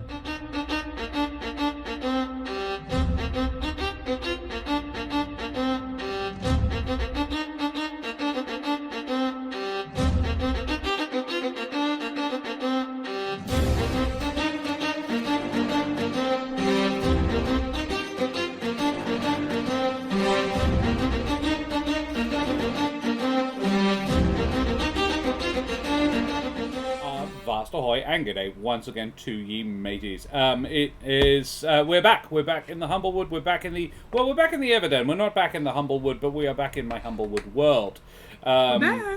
We are indeed, and let's make that Locatha the right size, because that's huge. There we go. That's a little Locatha. You can only see about the top half of him, as his head is actually just the corpse of him is the head of this large corpse golem that has sort of stood up and groaned eerily at you. And I'm going to ask you all to roll initiative, please. The corpse golem will get that number. Ooh. I never roll well for initiative. Me either. He got a 7. I got a 13. That's because I have a 13's plus not 5. bad. I mean, the corpse golem have a probably plus doesn't 5. have any pluses. Let's see. That was a 12 for Kiki. Great. It's still Damn. better than the 6 that I have. So I a rolled 12. advantage, so I got 18. Hank got an Nice. 18. So we have a Hank first. Then we have Kingsley. Yeah, I think. Yes. Then Milo and Kiki last. And then the golem. Oh yeah, just the two standing right next to the pile of death. Oh no, I ran away yelling at Kingsley Ah! that the moss lied to Everything him. going okay? No! Things have taken a turn! Oh no! If you can kite it back here, I can help. Okay, what's kite? He's a gamer. Yeah. Mr. Smokey, thank you very much for the follow, you bloody champion. Avast, matey, you wee scallywag. Guys, type exclamation mark ticket in chat to go into the draw to win one of 2 of our prize packs for this evening, and a publication by Every Trick Books. Bruno Barleybeard's Big Book of Brewing, and You Start in a Tavern. Are the 2 we're giving away this evening, and a couple of Trollord Games vouchers as well. So yeah, type exclamation mark ticket for those. And Hank, you are at the doorway to a 60-foot square room that is absolutely full of decaying matter. Some of it plant, some of it not. A lot of it's not. And a large pile of animate decaying matter is in the middle, and it's actually kind of angry at Larry, because Larry did try to pull its head off. Right. I'd be a bit upset Okay. too. I'll obviously maul in hand, and I'm just gonna slap my wrist to engage my rage, and take a big like exhalation, and I'm just gonna charge in at this monstrosity. It is indeed. And I'm going to take some attacks. You do that. So, I've got a couple attacks, you could say. We're going to take my first attack. I'm going to recklessly attack. I'll switch this to advantage and roll. Roll. Oh. I would like to use. What is the? So that's a D4, and then what's the thing up the top left? On my That's an icon, advantage. Is that a reroll? Yeah, It's an reroll. advantage, is it? Yeah. Okay. Do you mind if I use that for a reroll then? Yes. Yeah, that's fine. Yes. Cool. All right. Oh. Sick. All right. Sweet. So a 3 and a 4 and a 3. So 13 was my best roll on my first attack. Okay. That's tough. That's not going to do it. Um. I know it's big. I don't know Sorry, how just checking. mobile. No, it's not. It doesn't do it, I'm afraid. No worries. So the maul will just swipe straight through it, I assume. Kind of. Yeah, you hit it. It just going doesn't do everywhere. anything. And yeah, you just sort of tear a chunk of flesh out of it. You've distracted it. It's now not angry at Larry anymore. Very much angry at Hank. Got it. So that's my first attack. Mm-hmm. We'll go a second attack again with advantage. There we go. 26. That's better. Yeah, 26 does indeed hit. Yes, twice the number you got before. Right. I am going to roll the damage. 6 and a 4 plus a 5, so that's 15 plus 2 because I'm raging. Yep. So that is 17 points of damage. 17 points Then, and this is a maul of warning. Maul of warning, correct. Which is a magical weapon? Yes, it is a magical weapon, correct. Indeed. There we go. Cool. Yep.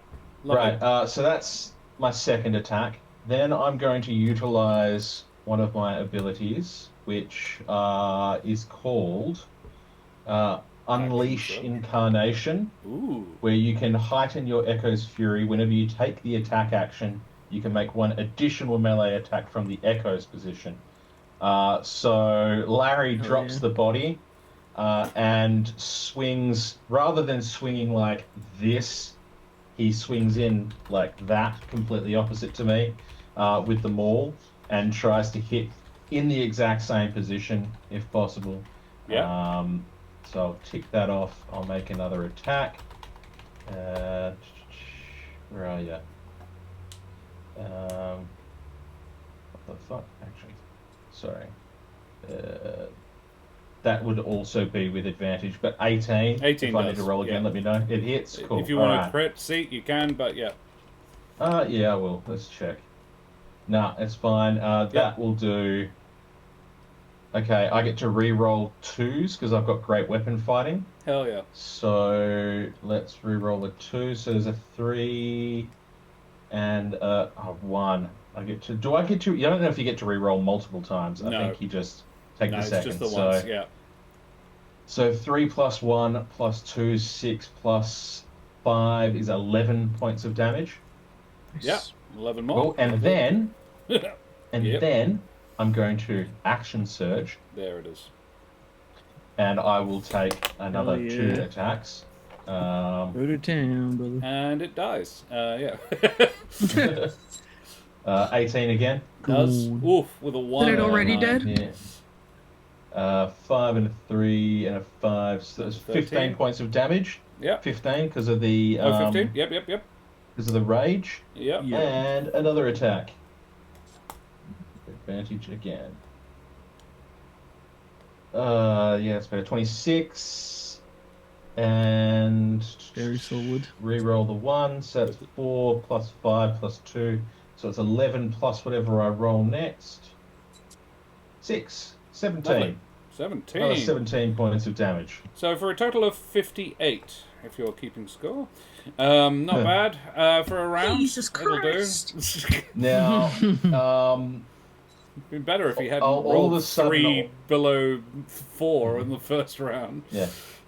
And then out of kind of nowhere, these kind of like ghostly apparitions will flit in and out in front of it whenever it kind of turns its attention to any of my allies. Not when if it looks at me, the apparitions aren't there, but if it looks at any of my allies, the apparitions are there. So that's Ancestral Protectors. Yes. Which, gives it disadvantage on attacks against others. Cool. And if they hit another, they get resistance to damage, and that's my turn. Lovely. Cool. Sorry about the long term, but it had to be done. Don't apologise, it was fucking dope. Hell yeah. No, do your cool shit, man. It's fine. Also, my brother in Christ, I'm going to be shooting an arrow. Kingsley! Please do some damage. With Milo on deck to shoot an arrow. Yes. So I know Kiki's right up next to the thing, and actually so is Hank, right? Mm-hmm. All right. Yeah. I don't think yes. Kingsley is. I think Kingsley is probably the furthest from it. I don't think Kingsley had gone into the room. Yes, no, I'm still standing just outside the doorway, and I don't believe that he's going to move from there. That said, Kingsley is going to, I think, pull his as he pulls the captain's sword from his belt, will, I think, call out to the others, and will just get away from that thing. And as he does, there'll be a slight glow from his beak and a slight glow from the moss under the feet of all of his companions, including himself, as all of us will gain 8 temporary hit points from his Mantle of Inspiration. And if you wish, any of you who want to can use your reaction to move your speed without provoking opportunity attacks. So if any of you want to disengage from the thing, you're welcome to step back. I would love to step back from the pile of animated corpses. Thank you. I was already running. Yeah. So I'll give everyone the ability high five to Tank on the way step out. out. And before, I think, sort of carrying on from his statement to get away from that thing, I think his tongue begins to glow this kind of like gold almost within his mouth as he looks towards the thing, and just sort of... I'll re-say the first sentence as well because it's kind of a flow on, but as he just tells everyone to get away from that thing. I've met sewers that smell better, as I'm going to vicious mockery the thing, and I would like it to make a wisdom save. I don't know if it can feel bad. It got a 19 on the dice. Wisdom Can't feel bad. plus nothing. Other reasons. Yeah. Okay, yeah, no, I it generally succeeds don't the think save and nothing it happens. gets hurt feelings. It was worth a shot. It was. It's always fun when it does. I do think Kingsley will back up maybe like 5 or 10 feet. He's already like a good distance away. He's kind of just like, I don't want that thing anywhere near me. So he backs up a tiny bit. He's still in the combat, but he's just like, ooh. And I'll pass the turn. Lovely. Milo. I decided I'm not going to shoot my arrows, actually. I have a new idea. Can you please make me a dexterity saving throw? I'm going to attempt to cast Fairy Fire on this thing. I got a 12. It's a 14 DC. All so right. this thing is Fairy It's now Fired. sparkling glowing. It's going to... I was going to say it's going to light up, not in the usual mossy colours, but it's going to be very, like... When you think of, like, fairy magic, you think, like, you know, the gold, the sparkles, or the, like, the... what am I thinking? Like, the explosive, like, Tinkerbell style. Yeah. Glittery. It's Tinkerbell. It's, Yeah, right. it's glittery. It's gold glittery. Like, this thing... It looks out of place on this bunch of corpses. It just looks pretty. Okay. Cool. I love it. And he's just gonna get it. Not that. Guys, get Shiny. that. And he does start. It's an glowing. improvement. And you hear from down the corridor, "Oh, that's pretty. Thank What's you. making those lights? That's cool." Oh, that's the corpses, but it's the magic I did. Corpses? Oh dear. That Yeah. explains the smell. Yeah, it's Kiki's turn. Okay. You get so- advantage. So I have backed up a little to put some Shoot it space. with the pistol knife. Shoot it with a gun. Shoot it with a gun. Like, that is not the smartest thing to do, but I kind of fucking want to. Ooh, decisions. Gun dagger, mightier than the pen dagger. But it's an action to open it up, isn't it? It's a free action to open it. It's No, I think I'm going to save that, because canonically I have my staff in my hands. okay. Yeah. So... You're gonna smack a bitch, or you're going to use your glowy sun bolts that you can do. That is true. You can do that from range. Yeah, I'm going to hit it with a Radiant Sunbolt. Hell So yeah. it's with your staff, because as I understand it, your staff basically has a sort of notch in the top for yeeting Yeah. fireworks. Yeah. Yeah. Oh, like I just also I realized I couldn't remember the word when we first were talking about it, but it's an atlatl. Yeah. It's yeah, the long stick for throwing spears with extra I love that leverage. word so much. Yeah. Addle. I feel like I'm probably pronouncing it wrong this time. I rolled a Sounds about 15 on that ranged spell attack. Does indeed. You have Or advantage. just imagine a yodel. Oh shit, I do! I do! Fairy Fire gives all of us advantage. Yep. I forgot, and she's literally just told me. 22 That's a 22! 22 does hit, definitely. Nice. Though a 15 Pow, pow. actually would have as well. Oh, well. 15 is the number you needed, but yeah, it's 9. That is 9 points of radiant damage as a beautiful Fire firework damage. Yeah. magically launches itself across and splats on the horrific corpse. And it's now even prettier. You hear Godra, The you hear sparkles Gordran coming. behind you, and I was like, "This is the coolest thing. I wish I could see properly." Is that all you lot? Yes. Cool. have a You second can attack, do that too. again if you want. I'd love to do it again. Thank you, DM. It's still with advantage, isn't it? Yay! It is. Yes. Nice. That was 22 again. Nice. Excellent. And that is 10 points of further damage. Very 10 nice. more, so that's 19 total, which is pretty good. You can, I think, can you flurry of blows with this? Yes. What is it? Think so. They. Yeah. You get a specific thing which says.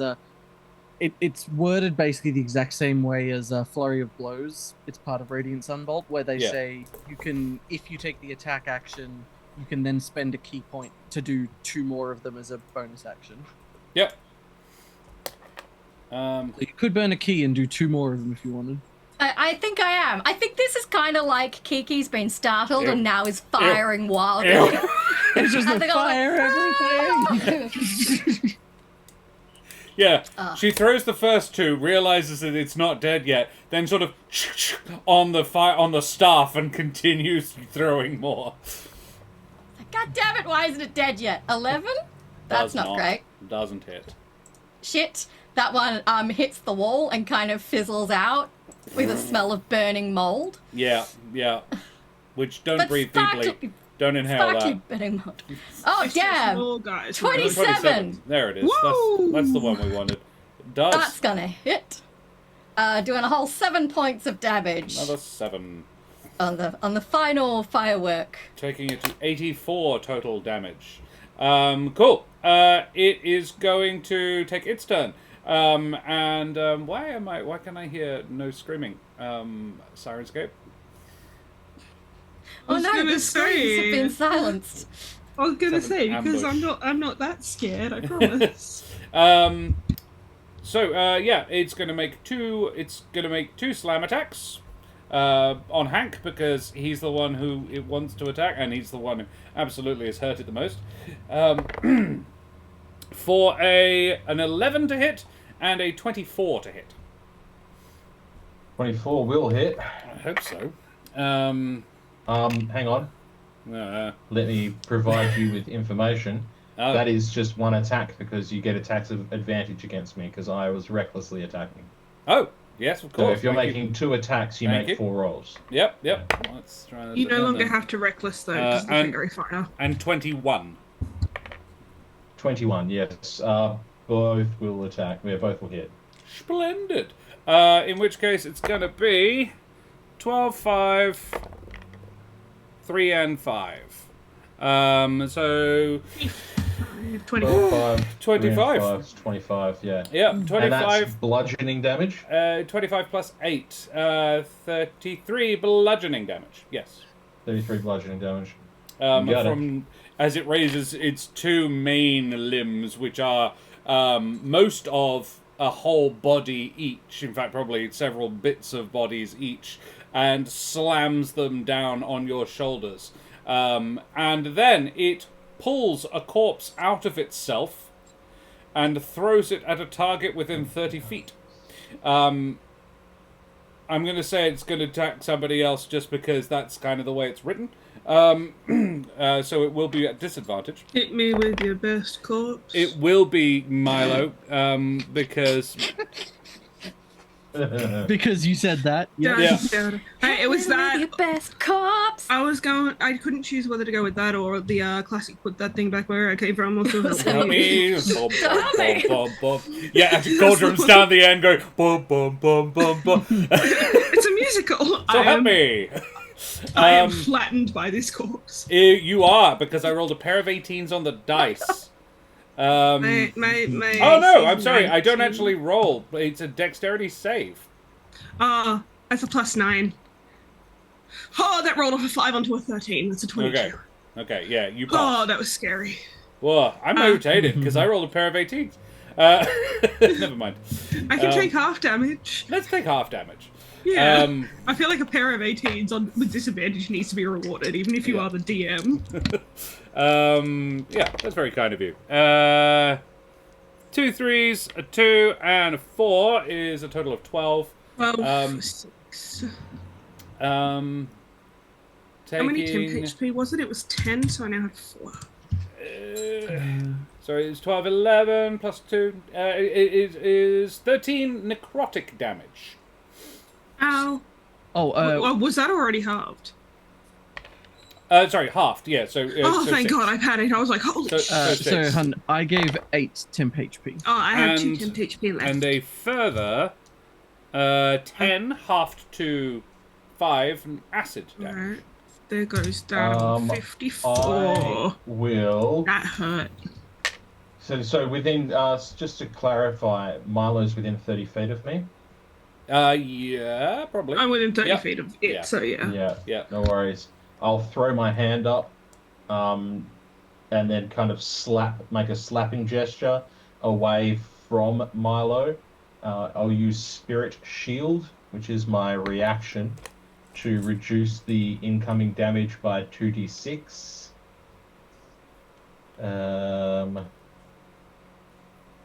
2d6. Okay, Ancestral 9. Guardian Barbarians are so cool. By 9! 9 less damage. Holy shit, so what? I took 11, so I'm taking 2? And so you still got 6 temp HP left. Yeah, holy shit. Milo was just, go to dodge this thing, and I assume Larry kind of... What does it look like? Yeah, what does it look like? Well, no, it was described. He slapped his hand. Yeah. and- I kind of reach and Yeah. I'll reach out, I'll slap my hand, and I'd like to think maybe one of my little ancestral guardians comes in and like moves through the blow and goes "Ugh," like that to the side. Yeah. Milo will flinch it. Thanks, friend. Take care, Princess. Thank you for joining us. It was a pleasure having you. Thank you. Bye. Thanks, Aunt Lena. Cool. Aunt Lena. And that's its turn. Yeah. Back to the top. Hank. Hell yeah. You don't need to reckless because of the fairy fire. But he might. Right. Noted. I won't. Okay. If there's no need to, I won't. No. I will. Shits and gigs. Yeah, I will make my attacks, obviously with advantage. First attack is going to be advantage roll. Yep, that'll hit. Nice. Big 24. Yeah. Re-roll the 2, so 14. 3 plus 5 plus 2 plus whatever this roll is, 5, so that's 15. Now the And 15. then Hit. second attack, again, the fairy fire gives advantage on all attacks, right? Yep. Heal. What's It's real that? good. Another one. So Another 24. Big. there we go. 4 plus this is 16 additional damage. And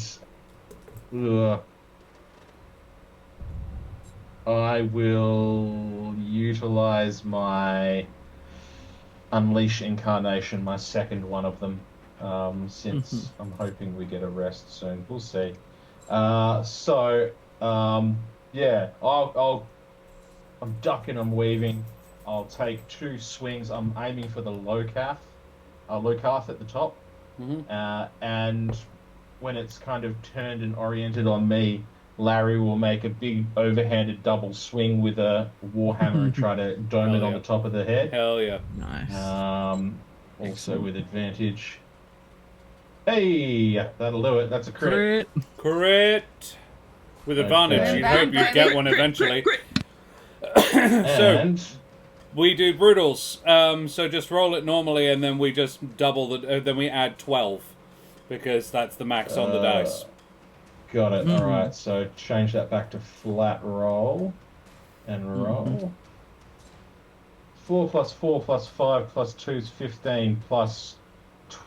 So when it's just max dice, additional dice, right? Yeah, maximum Yes. on the additional Got dice. it. Yeah. Yeah. So 15 plus 4, so it's 27 damage for that. 27. Hit. Critted to the head. As he brings this hammer down, he kind of ruptures the Locartha's head, and it just sort of splats, and the entire thing kind of just goes limp, and all of the bodies start just falling off. Hank, can you please make me a dexterity save, as the whole thing is kind of falling apart on top of you? Kind of 17. an avalanche of corpses. I mean, Larry obviously will for go- 17. Larry's like, Like, ah! theatrically go like this. If a 17 succeeds, that's also good. But also, I think you would have advantage on this because of Barbarian's Danger Sense.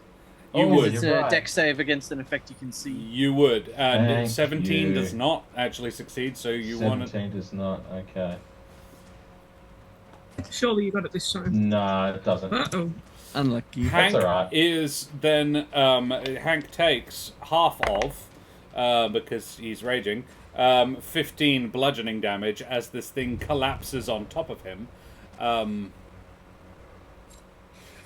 I'm just gonna congratulations, Yeah, you have I'll- defeated the corpse golem. I'll like Sort of. fall to the ground, just covered in like blood and corpses, and Larry will just mockingly be like.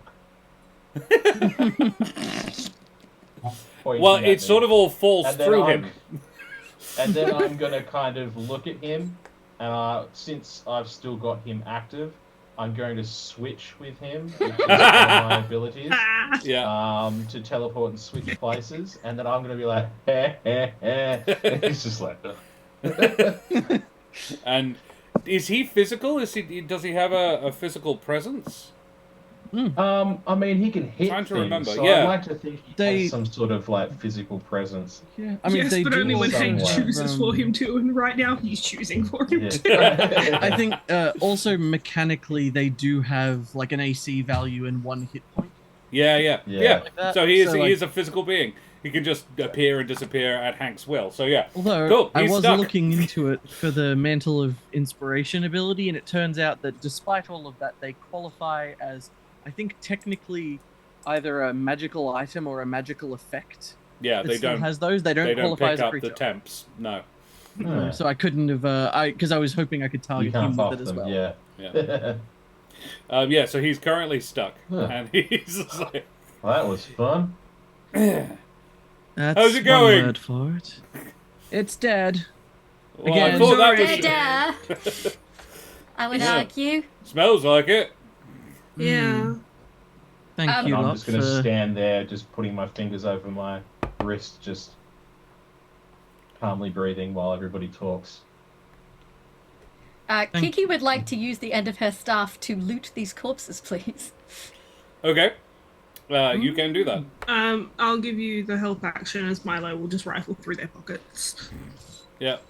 The last of the fairy fire sort of twinkles away. You in the illumination provided by it, you rifle through the pockets of the. These are. So, for those who don't know, I used to work in the funeral trade, and I have been up and around Which is so bodies that have seen better days. Bodies that haven't been found in a while. Oh, this shit bloated. This shit is squelchy. This shit is it's not good. Can't factor that. To be honest, it's honestly surprising that they aren't more degraded. Given that from what you've been told, the Locartha came in here about a year ago, and it was still largely intact. I can speak from personal experience that a year in a warm, wet area would absolutely not leave very much skin on the bone. So I'm yeah, guessing that might be a case of, obviously it doesn't like hold them together completely, but I guess being part of some undead conglomeration might have some small benefits. yeah. Kiki's investigation would be with advantage, Karen.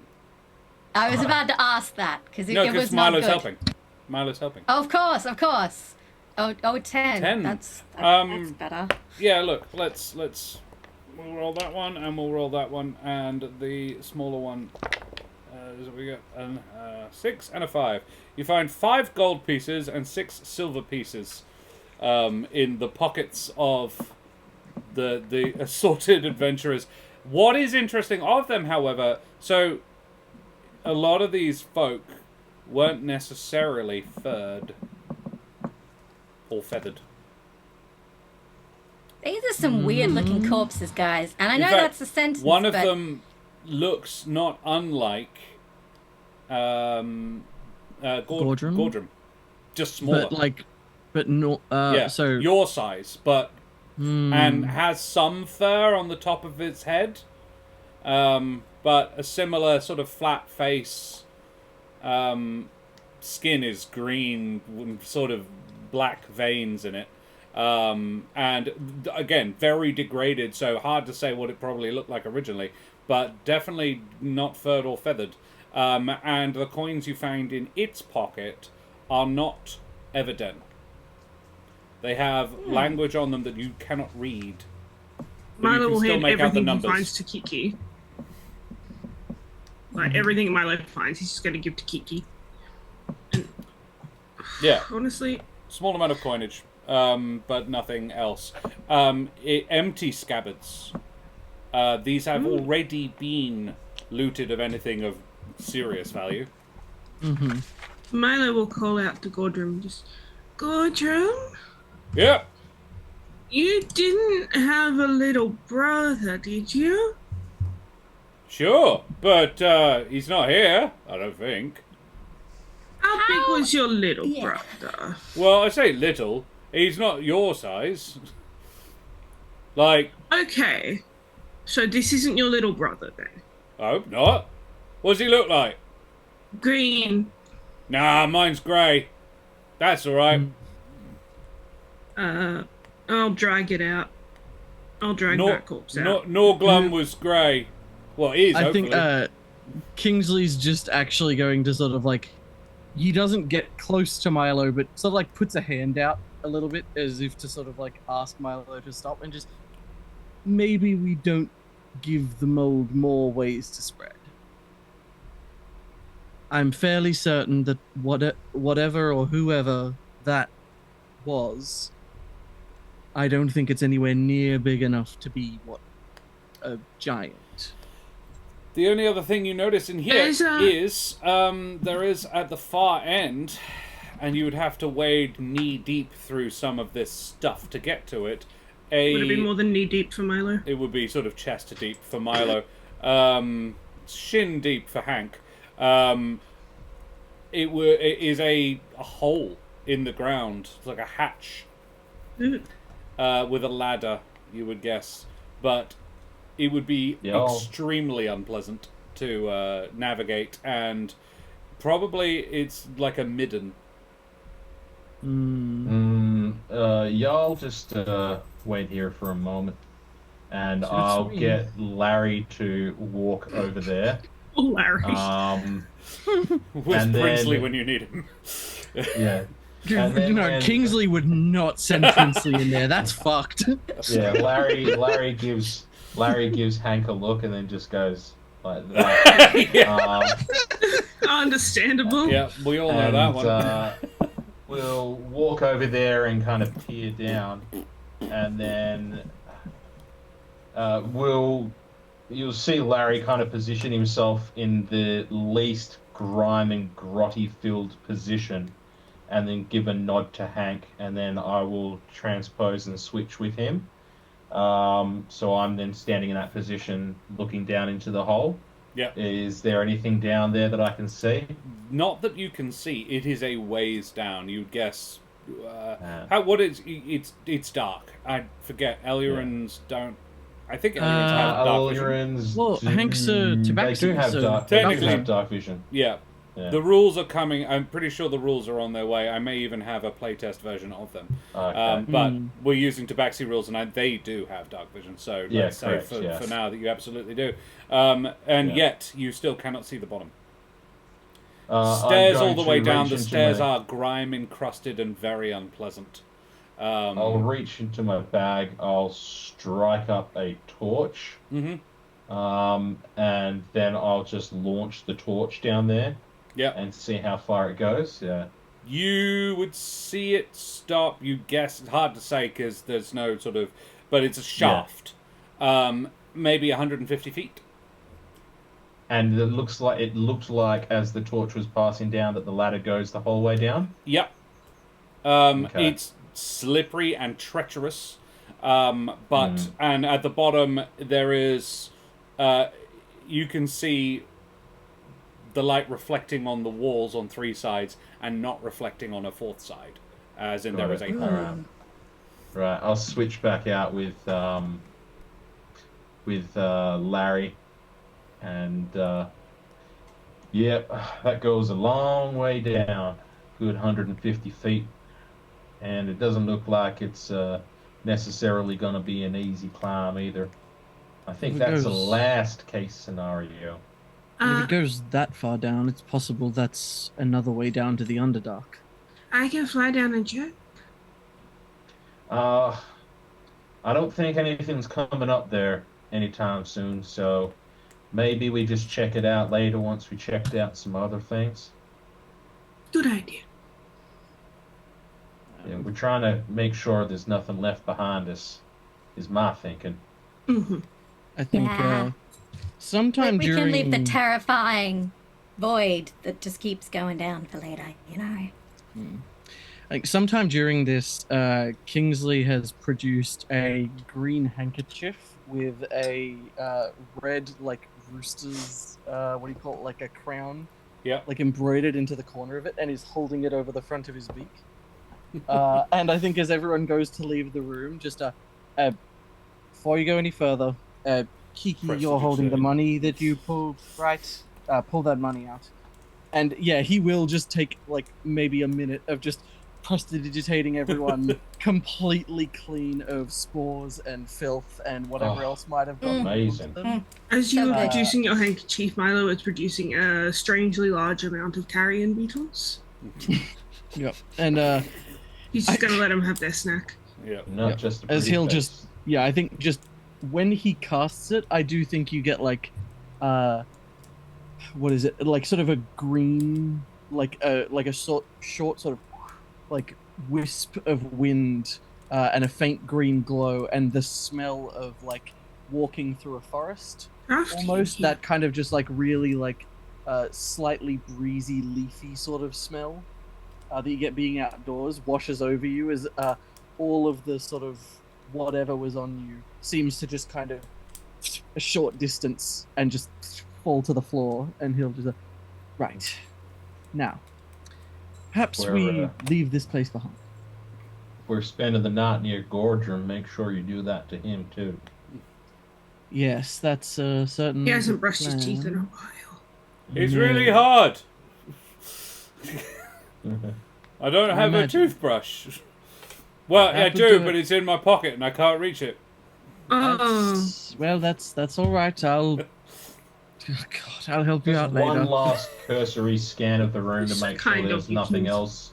Investigation. Rather than in the bodies, I'm just kind of looking at the walls. Take a and guidance like that. as Milo sees you poking around, and he's just gonna shroud you in that like mossy green light. You feel weirdly That gives comforted. me a D4. D4, thank you. Yeah, you feel weirdly comforted. What is that? Mm-hmm. 15 plus a D4. Nice. Oh, come on. 16. 16. check my notes. What's the... yes. On the floor, you can see sticking out like dinosaur. the pile of corpses makes it very difficult to make out, but in a few different places you can see something has been carved into the stone of the floor, and it's as I say, really hard to make out because it's mostly covered in corpses, but there is definitely a sigil sort of carved into the floor. You're gonna have to clean me up again. One moment. One moment, everybody. I think I've seen something. And Alright. I'll sigh and I'll walk in there, and with a bit of help from Larry, we'll both kind of pull the things aside and smush off Milo will a bit of the help. gore. Smush off a bit of the gore to see if we can make out what is on the floor, if it's anything of note. Yeah, you clear it out enough that it's fairly easy to make out. It is, it has 4-way symmetry, so each quarter would be sort of reversible too, and it's not unlike a compass rose actually, but not that. And it's a, it could actually serve as a compass rose, but it's a sigil. As you look at it, ooh. I mean, yeah, it's a sigil on the floor. It's got,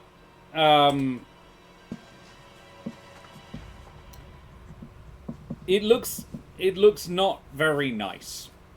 It's giving off, it's not giving good vibes. Am I, just out of curiosity, if we're... I was going to say, I'm kind of like... I will say, and it's fair enough if this imposes a disadvantage, but Kingsley is looking from the door. He's refusing to enter. It's pretty close to the door. It would be no more than 15 feet away from it. And it's quite a large thing. I was going to say, does it look kind of magical? Kingsley up. There you go. You pick Kingsley up, put him on your shoulder, and so now he has a better vantage point. All right. He looks very uncomfortable, but doesn't complain as you take him further in. And I do think that as you get closer, you get a better view down at an angle. He'll kind of higher, Daddy, higher. He'll prestidigitate the worst of the grime away to get a better view of the thing. Yeah. As I'm looking at it, am I getting the sense that this is some sort of like magical sigil, or are we talking a sigil more so in the way of like maybe a symbol of a house, or like some sort of... your prestidigitation magic touches it, the lines glow and begin to move, writhing. It's like it retains its shape, but it also moves. It's like it wasn't always like this, but you don't see it move, I think is the point. Like, you remember it being a different shape a few seconds ago, but you didn't actually see it change. And the few bits and pieces of particulate corpse within it begin to sort of slurp together and form themselves into a tiny humanoid shape. Oh, I think we just figured it. Kingsley, can you please make me a wisdom save? I'm gonna go pick this thing up. Alright. Wisdom save. And you ate it, knowing you. That's my new friend. Not my best roll. It tipped off a good one.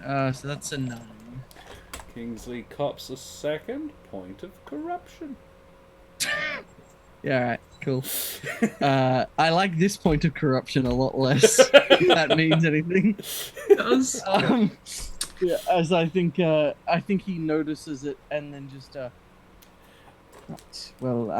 Kingsley, I don't know if you've heard from your bard patron in a while. I don't think so, at least not. Yes. But in your head, patron. you feel, you hear her go, Hey, you never heard of the patron of the arts? yeah, exactly. That's what she is. You hear her go, that's death magic. As in elemental death. Right. raw elemental death. That sounds like Julio's domain, not mine. He mutters to himself. Oh, that boy has gotten himself mixed up in some stuff. As he'll just, okay, right. Well, I think we might have some This idea thing is of how... about 6 inches tall. Yeah, Milo's gone over there and is offering to pick it up, like with his hands. And as you I'm reach trying out to communicate to it like it I communicate to a bug. It slams down on your hand. Nat 1 to the attack, but it is immediately and violently hostile. It's just not very capable. I like this guy. I'm going to pick him up. Okay. I've picked up stakes. I think, okay, no, Kingsley is actually just going to sort of, Milo? Yeah? I appreciate that you like it. I'm sure it's cute. Yeah. But that thing, we have to get rid of it. Why? How's a 22 to hit you? It hits. Just. It bites you. I'm going to pull a book out of my backpack and I'm fucking... For 1 point of acid damage and 10 HP. 4 points of necrotic. 10 HP. Oh, yeah, as he'll just... I squash it with a book. You squash it with a book. Whatever that thing was, it was... Yes, it was made from elemental death. I don't think it had the ability to think or reason. I think its only instinct would have been to destroy or to cause more death. And as the book smashes down and the lights in the rune once again fade. Ah! Sorry. I think Kingsley has is clutching at his chest and has clearly just had a fucking heart attack. It's just like, I think that if some small amount of magic is all it takes to trigger that sigil, we might understand perhaps how the Lokatha, I think you said it was called, came to be a part of it. I'm guessing either it dying in proximity or it trying to cast some form of magic killed it and maybe incorporated it into Well, it was standing on that sigil being... Yes. Do you suppose that any of these corpses are the other guys that got sent down here? Probably. It's... to get to this room, they would have had to go past Gordrum.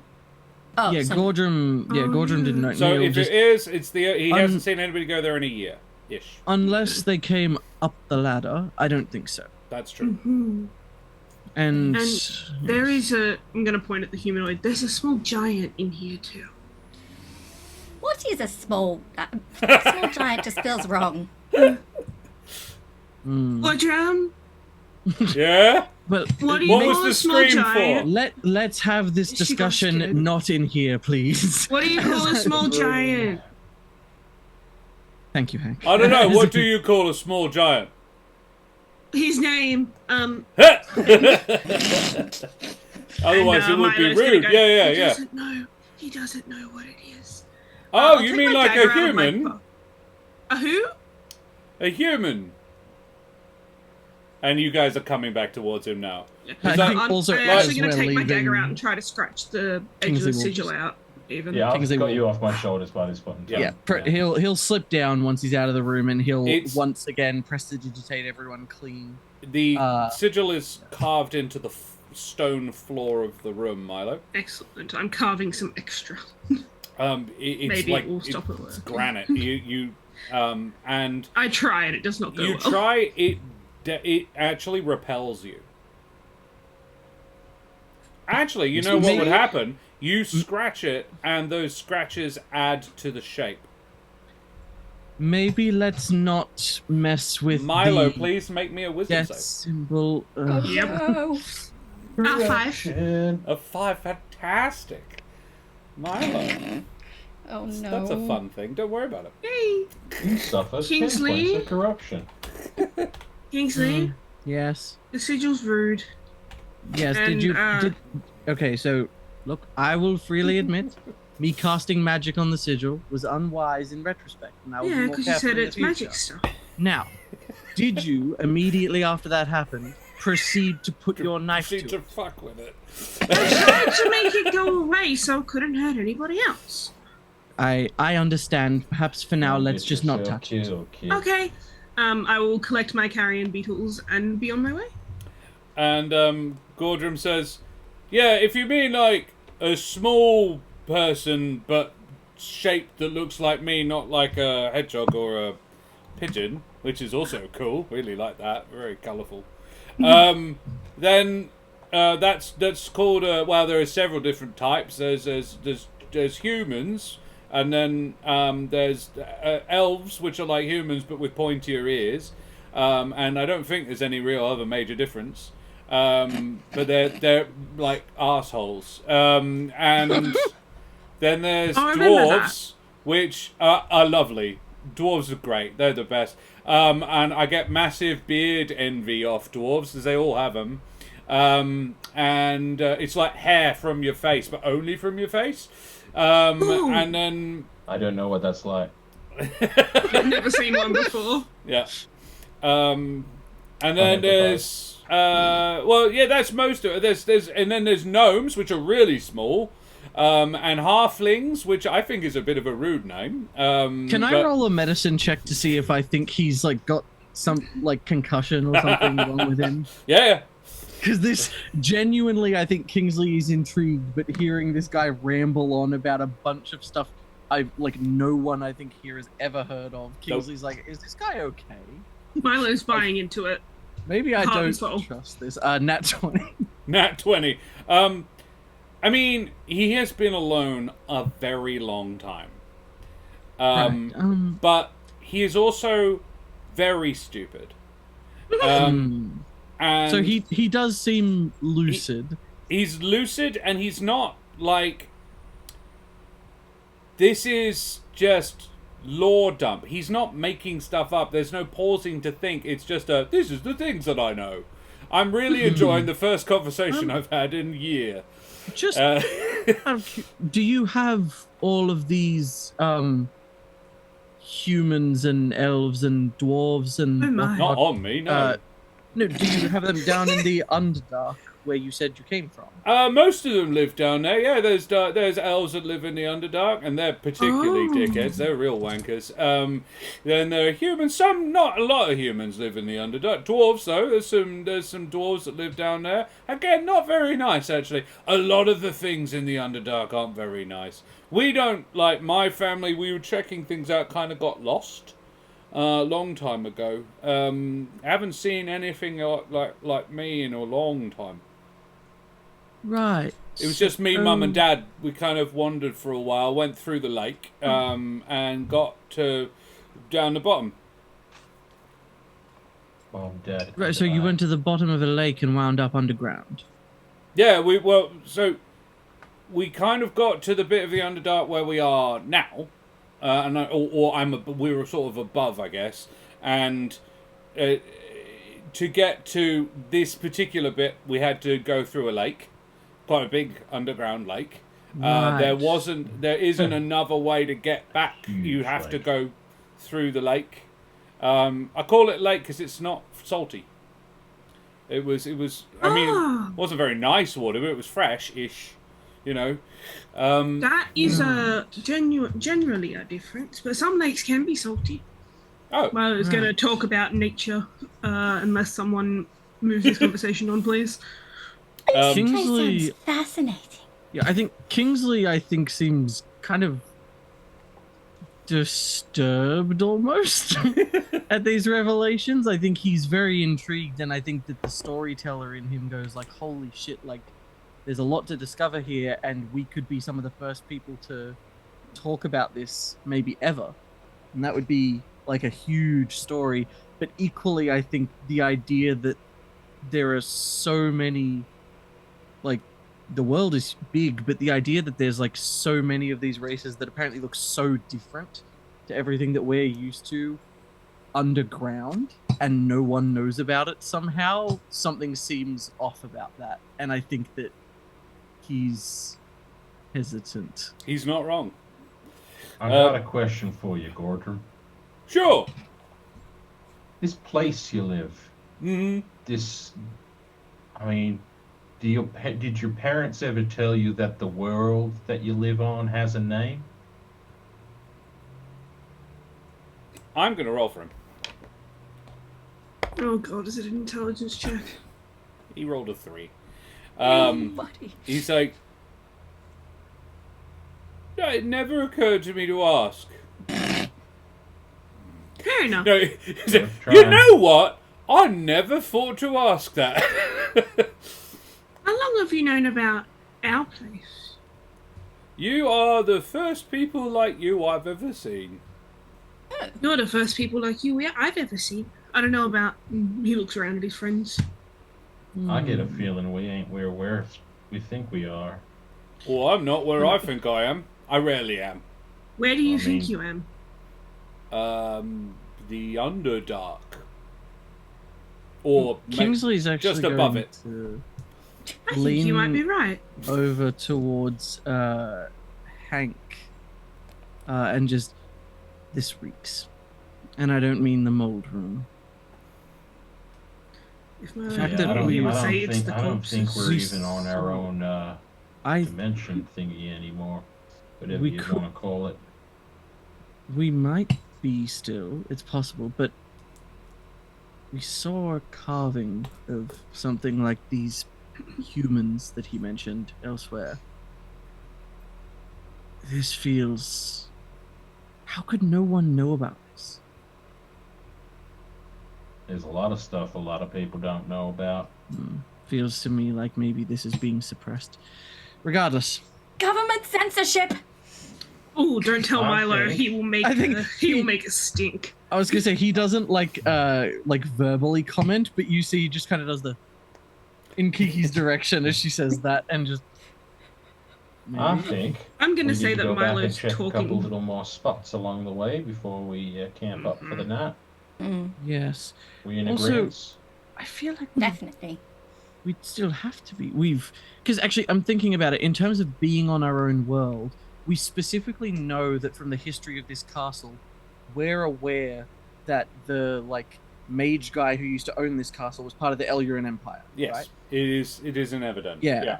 So we know this is in the evident, which makes me think that either we've got a case of there's some sort of trans-dimensional portal somewhere in the Underdark where other things are coming through, or at least not necessarily more likely, but less assumptions being made.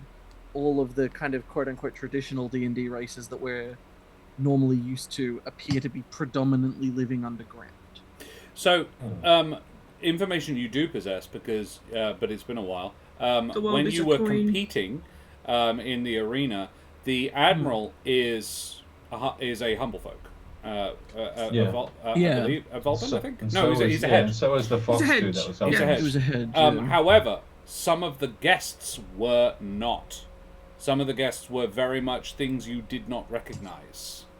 There was a trans-dimensional shade of the color blue at one point. I definitely put that in. So we've possibly found a pathway between worlds. Maybe. Just looking at the pictures of humble folk, and I feel like in terms of there's not really anything that close to humanity. I guess the closest would be maybe it's a hairless mapak or a featherless strig. Yeah. Featherless biped. Behold him in. Hedge seated on a throne of coral, and most of those around his certainly do. Nautical cast to them. The others are a huge variety. Some you don't even recognize the species of. One guest, if that is what they are, seems to be little more than a blue cloud. I just thought it was like that because Milo can do that. That's true. This if you're looking for logic, this would explain it, there is definitely a means of. Also, I'm pretty sure. There's a lot of variety of the things you have encountered, and very powerful wizard. I think that he kind of maybe at the time was distracted enough Trying not that to it die. didn't really click. Like you see it and you're like, that's really weird, but there's enough else going on that you're kind of like, but I don't have the time to consider the Yeah. implications of this. And now that we're It's here a large and we're robot. seeing more of it, it's like, well, now all I've got is time to consider the implications, and this feels like a lot. Yep, absolutely. This whole conversation, Milo has been animatedly talking to Gordrum. Milo has missed this whole thing. Gordrum, this is why Gordrum hasn't had anything to say on the matter. Yeah, the three of you, the grown-ups are talking, and then Milo and Gordrum are... Gordrum has, in the time you were away, constructed from rubble a little stage for the creatures you left with him to perform on, and placed each one on very gently, because this is a huge giant picking up a bug. So he very, very gently placed them on there, and they run in circles and things on this little rocky stage that he's made. I'm going to introduce him to my mice. Yes, anything that he can tell me about his, like, the things that he sees in his world, I would be super interested to... Well, Milo would be very interested to hear. Yeah. Tell me about dragons. Ooh, right. Well, so most of them, some of them, a few of them are quite nice. Some of them, most of them, I think it doesn't help that I'm a giant, so my experiences are therefore coloured by my race. And we have history, you know? But some dragons are nice. Watch out for the red ones. Red ones are particularly nasty. And the black ones aren't great. And the white ones, actually, are real bastards. Generally speaking. Green ones, not super great. Green ones, yeah. It's the green ones, and I would say the red and the black ones are particularly... Blues can be weird. Met one nice blue one, but he did try to electrocute me. Fortunately for him... what?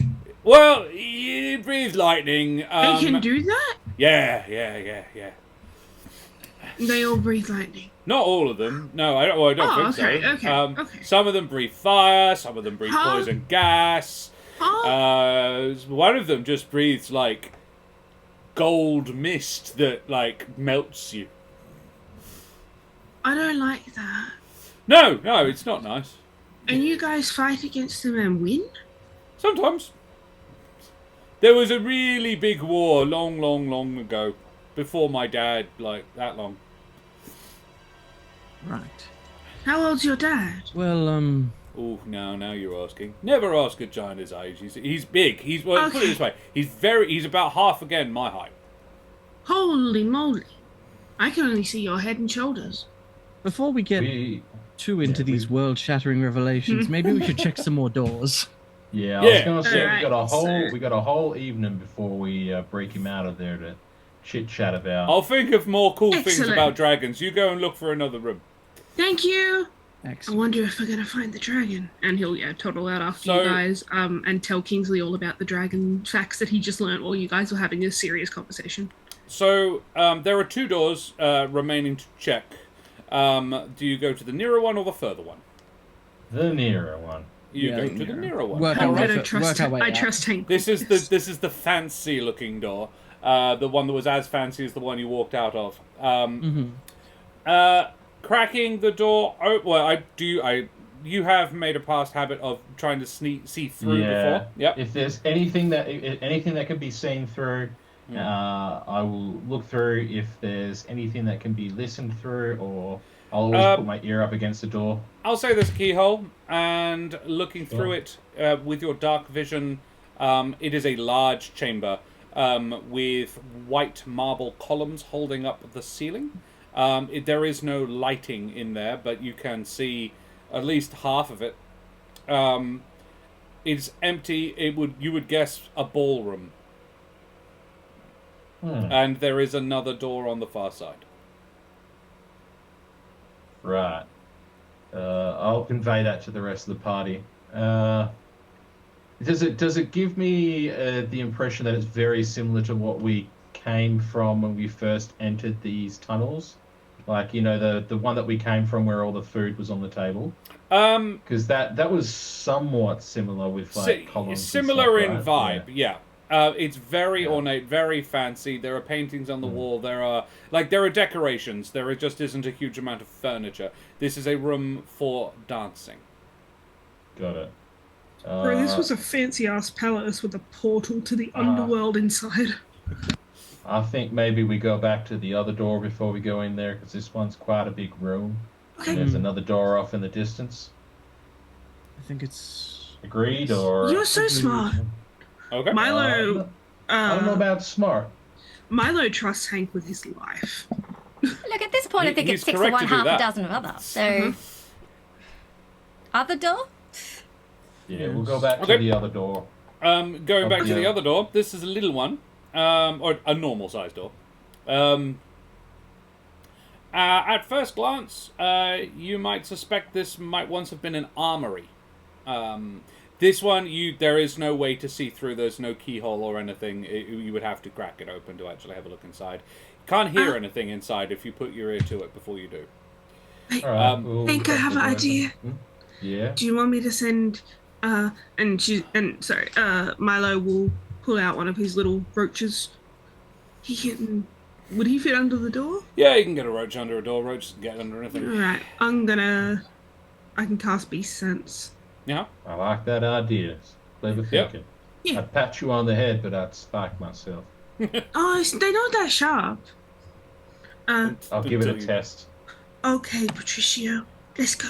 And he just puts little Patricio on the ground, and I'll cast Beast Sense, second level spell. Yeah. And Milo did not warn the gang about this, I just realised. He'll hit the floor. Hank taps Milo on the head once as a sort of as a gentle pat, and Milo immediately keels over. And Patricio scuttles under the door. Milo's eyes have rolled back in his skull as he is now blind and deaf to experiencing my own surroundings. Yes. Question, have I seen Milo do this before? Probably. You've probably seen. I think so. Yeah. Okay, I then would I think, look yeah, Kingsley will sort of like... you shocked. I think Yeah. Kingsley will move quickly to kind of like lift Milo's head off the ground, but not looking concerned, and we'll just look to Hank, and seeing, I think Hank's look of shock will just... don't worry, you didn't hit him that hard. He does this sometimes. Milo seeing through the roach right now. Fucking idiot. I think Kingsley doesn't Scuttle, like... scuttle, scuttle. Kingsley doesn't say anything, but just nods sagely. From the roach's What does perspective, Patricio see? from Patricio's perspective, at first glance, you would suspect this might have been an armory of sorts. So Patricio has a very low to the ground perspective. I will say, He can fly. oh, okay. He's a cockroach. Yeah, I don't know how good their eyesight is. Do they have compound I'll get eyes? really close. Yeah, you scuttle and fly all over the room. It's pretty gross. And yeah, there's a lot of bits of armor spread all over the floor. It's like an armory that's been looted. Would be, I think, from your limited perspective of Patricio, what you would gather. According to this as There's- well, they have highly specialized compound eyes, where they have effectively poor vision resolution, but they are apparently very good at seeing in the dark. So they do like an almost long exposure thing, which is why they stop and sit still, so that if something moves, they can just be like, movement, get away from it. Yeah. I love bugs. They are very good at spotting that. Yeah. So yeah, that's what you would see. Slow. It is not lit in here, which is why it's good that they have dark vision. And I suppose, can you roll me a straight intelligence? I can Or just roll investigation it, if you are proficient. I'm not. I'll roll it anyway. 16 on the 16. dice. There are no armor stands, however.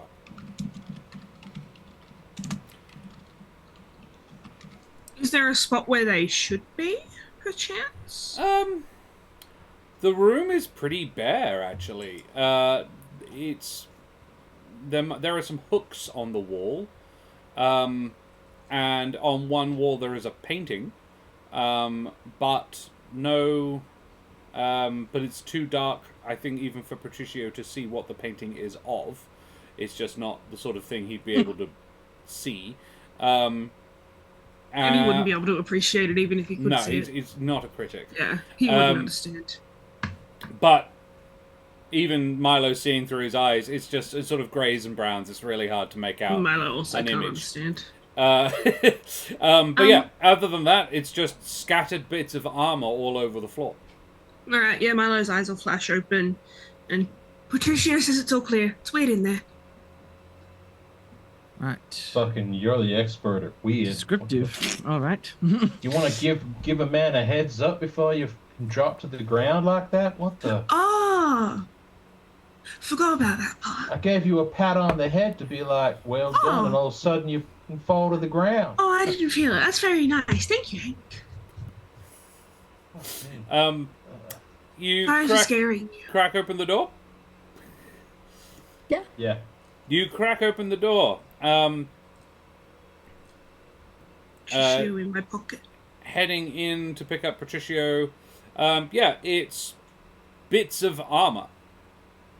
Hank is the only sort of military expert in the room. You'd say, Hank, at least 6 sets of armor. Various style and type to fit various scale of being. Sure. And yeah, no armor stands. And as you sort of look around, Kingsley, you're the one with an interest in the paintings. You check out the picture. I very much do. The painting is of this room. But in it are 4 armored figures. And you 4. Engaged in combat.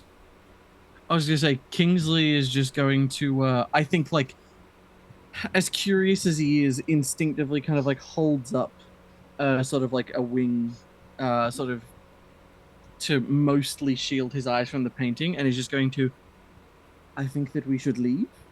I think that if there is a... Not 4, one armored figure engaged in combat with you. I misread. Yeah, and he'll just, I think we should leave. I don't know exactly what's going on here, but that painting Right back out the shows door. something fighting us. And remember, what was it? Gordrum mentioned sounds of a battle, armor clanging, that kind of thing. We've already seen bodies come to life. I don't trust the armor not to do the same. And as you say this, a piece of armor hits your foot as it clangs across the floor, and they begin building Son themselves of a bitch. into. Damn it! It's hard being so right all the time as he backs up. Building Just themselves wrong a bit more, Kingsley. Just into a giant 10-foot tall cast-off golem. As one of these, as a greave rolls over your foot, Kingsley, you notice that it contains most of a leg. And it builds itself into the torso of the golem. A helmet is sort of sucked up the torso and clanks over. It's a full face helm, clanks down on top, and the thing draws a maul made of a shin guard. It would actually be a glaive, be a big sort of glaive sort of thing. And it attacks you. And I think at that point we will leave it for the evening. I think we found our missing party. Milo, looking up at the painting while this is happening to Kingsley, and just goes, I don't get it. So, guys, thank you very much for joining me for this evening. It's been great fun. It was excellent. Oh, yeah, it was so good. So we like to do at the end of our streams, before we do our prize draw, so people please type !ticket in chat if you have not already to go into the prize draw. And while you do that, we will do our favourite moments. Can I get an !roll space the number 5 in chat? !roll space the number 5. To determine which of us we flatter first. This is something we borrowed unapologetically from the dreaded GM. It's really nice and affirming, and we go around the room and tell each other what a good job we did, because it was a fun session with some excellent moments. And everybody deserves some flattery for it. We go to a 5. Oh, 1! No, we got a 1 first. Dang it. And then we got a 5. So it'll be me first, and then Zach. Thank you very much. Go on then. Flatter me. Gordrum, man. Gordrum, like, him. just he's a great character and he's a lot of fun, but also I appreciate the depiction of a low intelligence character, because I think you've done a good job, because it's very easy to just make low intelligence characters just kind of go like duh, and just answer every question with like I don't know. Yeah. But the fact that he's like, he's lived a life, he knows things and he's seen things and he can tell you. It's just that he's not very good at like actually describing it. I think is like, I don't know, just the depiction felt faithful and not like a caricature, and it was good. Yeah, I really like him. Building on that, actually, like that was like Gordrum's general favorite moment, but I'll call out a specific quote, which was Kingsley doing the "Do you have all these humans and elves and not on me?" Like just the little things that you peppered in there, like the toothbrush and the not on me. It's like, oh, this guy has personality and I love him. I particularly enjoyed the miniature flesh golem. After we defeated the big one, and then just a tiny little one is like, ah! I didn't like it. Ineffectual It bit me. attack. It bit me really hard. it did. I liked the description and vibe of the entire gore room in general. That was nasty, very very nasty. Just the whole description of that was great. Gordrum as well was brilliant. So. It's fun to have a lovely, like a really friendly NPC. I was really glad that you didn't manage to resolve his problem immediately, because it meant he got to stay in the whole business. He's being obliged to come up with a whole bunch of. So I wrote he's in the book. He's a thing in the book. Even the name Gordrum is a creation by Glenn. But I think my personal favorite was actually his surname. Him here was like, oh, I don't have a surname. Oh, you should make one for you. So it was like, corridor stuck. But yeah, coming up with his backstory kind of on the fly, because I didn't anticipate you. I mean, I'm not surprised that you had an extended conversation with him. But I didn't really know exactly what I was going to do with him. The decision that his family had gotten stuck down here, and I really enjoyed that. I like to think if he knew dwarves in the past. Dwarves have names like Anvil Fury and Meadhorn and that kind of stuff. He was like, corridor stuck. Yeah. Like, to be fair, he has in fact come up with the essence of like a Humblewood name. At least Humblewood names. I was gonna say like classic, like Humblewood name. Yeah. I'm so proud of him. He belongs here. He can be one of. We can bring him back with us, right? Sure. I mean, if he can turn gas, he can go anywhere. He just can't rematerialize until he finds a place big enough. So you may need several third level spells to do that. I have 2. To get him out with you, and it was like, I'll be the only giant in the Everden. That sounds fun. He'd probably really enjoy it. True. He seems to like being a novelty. So. And he's like, they are like stone giants, not super bright, but like very capable masons as well. Yeah. Like they do make things. They are one of the more industrious giant breeds. He'd be able to find work. Anyway, that's a me. Thank you very much, everybody. Now we need to flatter Zach. The doctor agrees. I love what you did with him. He's amazing. Thank you. All right, favorite Zach moments. I've got my one favorite moment written here. Like, there were lots, but I only wrote down one at the very, very beginning because I knew I would not need another one. It's in all caps and it says, "Talk to Moss, talk to the Moss, woohoo!" You could do that? I love that. Yeah. I know Milo knew you could do that, but you didn't realize Moss was part of it. And I don't know, just like, oh, this room's full of, like, fungus and moss. I'll just talk to the moss and ask it questions. I love Kingsley. Following from that, I'm going to say, your moss lied to you, and Kingsley go like, don't worry, he doesn't mean that. No, it didn't, like, defending the moss. Yeah. Was lovely. Moss didn't do anything. I wrote down a quote, which was, I've met sewers that smelled better. Yeah. Yes. It was a good insult. I'm sorry it didn't work. Yeah, I really wanted it to work, because That I'm is like, the way of things. that's good. Damn it. I appreciated Kingsley obviously caring very much about their appearance and not getting sullied or dirtied in any way.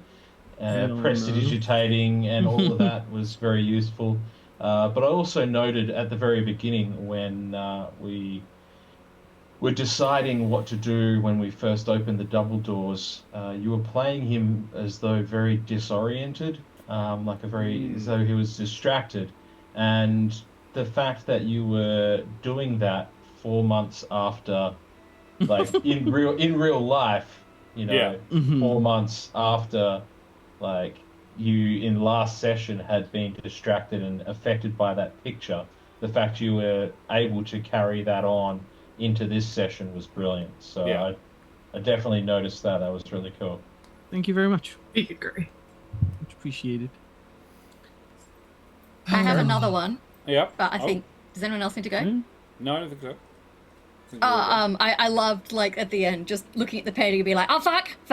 Yes. Don't look. God damn it. Shit. Shit. Yeah, Kingsley unfavorite moment, being fucking right every time. Like, I stop was being gonna correct, say, dude. That was probably myself. My self moment was it was right at the very end, but the Kingsley just, what is it? Sometimes it's hard being so right all the time. Yes. It's just it's not a new phrase. It's nothing crazy, but it's everything Kingsley is. I liked as well his gentle handling of Milo. Like, I understand why you did that. Maybe don't.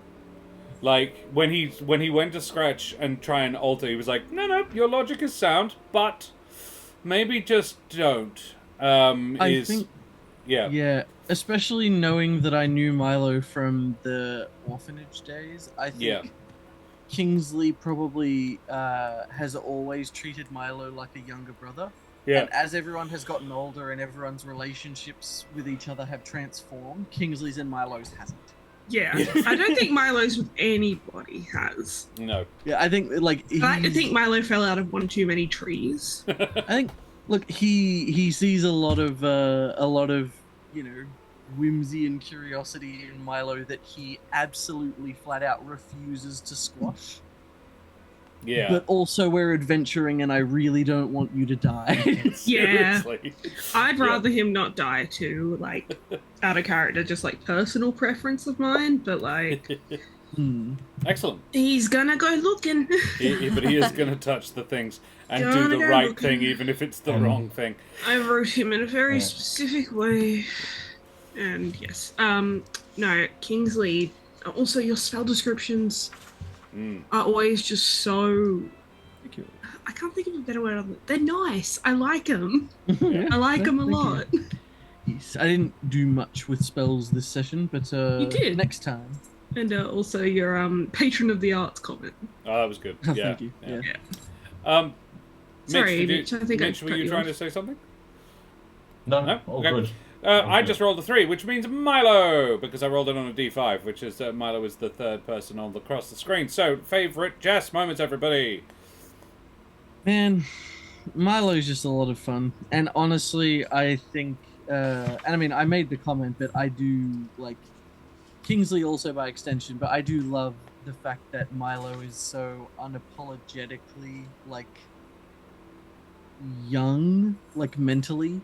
Kind of. It's a really interesting edge to the character who is Innocent. sometimes extremely vindictive. Yes. It makes for a very fun contrast, and I think the Thank part you. of that really got me with that this session was obviously we had our sort of little realization, and we were like, something about the world seems like off. There's no way people haven't figured out there are just people underground. Like, surely someone's noticed. And choosing to just go, well, I know how Milo would react to this. So in order to keep everything moving, I'm just going to say Milo has been having a great time talking to the giant, and he didn't hear any of it. Yep. It was like, He doesn't need to know. a very good way to keep it all moving, but it felt very, very Milo, very authentic. And I got info about some dragons. You did. Thank you. I'm gonna say the decision, and it's a Jess moment, not a Milo moment. Kingsley got corrupted again by looking and interacting with the sigil on the floor, and Jess immediately going, "This is what Milo would do," and interacted with the sigil on the floor, not knowing what corruption is or does or why, but knowing that it's corruption and therefore probably not great. No? Yeah. Just the There's truth of the been- character being run anyway. There's been multiple moments where I've been like, okay, let's do it. Like, I've tried to check in with the party with a few of them as well, because I'm like, I don't want Milo to become an actual, like, out of character Liability. issue. That it's, liability to the point where it's bothering people. So if it is, just say, please, tell him to tone it down. But yeah, until then, I'm taking a knife to the floor. At least it wasn't yeah. a gunblade. Squeaking. It wasn't a gunblade. I wrote down another quote, which was, "Hit me with your best corpse." Yeah, Delightful. true. But for a more Milo-specific moment, I loved Milo just trying to pick up the tiny flesh coal. I will call him Squishy, and he shall be mine. And Yeah, then, you know, that's what squashing it felt flat. like. Yeah, Yeah, big book. it's what he would have felt like too. Cool. I had a few moments as well. Yeah, one of them was hit me with your best corpse. The other one was Kiki saying, when we were discussing how to deal with the stuck Gordrum, Kiki saying, "Oh, was there butter on the table back there? We could go get the butter." And Milo being like, "Oh, so now we're allowed to touch the food." Thank you for noticing that. Yeah. I was very proud of that. And then also, right at the very beginning, when we were discussing who was going to go forward to stealth, and you were like, "I could go, I'm quite stealthy." And I was like, "Don't go eating anything off the ground." And you paused for a moment, you were like, "Maybe Kiki should go." Yes. But he did, he steeled himself and went, "No, I will not eat anything off the floor." And the only Which thing on the is- floor you found was Gordrum, so probably for the best. Yeah. But if he'd It would've offered me a snack, I would have taken it. Yeah. It would have taken a while to eat Gordrum, though. You would have needed to invest a period of weeks. You'll At need least. to put like an air tag in Milo's shoes or something. He's going missing. Yeah. Alrighty, favorite self, or have you done so? I haven't yet. I just really like playing Milo again. I've missed my little guy, and it feels nice to be able to do the. There are exactly two ways that Milo's going to react to something, and it's with absolute spite and anger, or let's be friends. Yeah. Oh yeah, that was my favorite self moment. The hey guys, you'll mind if I like talk to this thing, and just immediately you stuck, rather than like, oh, a big thing, just like that could be a friend. I think I don't know what this is. Could be friendly. Gotta assume it's friendly I did also until enjoy proven the otherwise. passing out to do beast sense was very Yeah, fun. That was just the timing of it was really good. Cool. that was Alrighty. funny. Thank Let's you. roll a d2. Roll 2. Wonder if that'll work with caps. It did.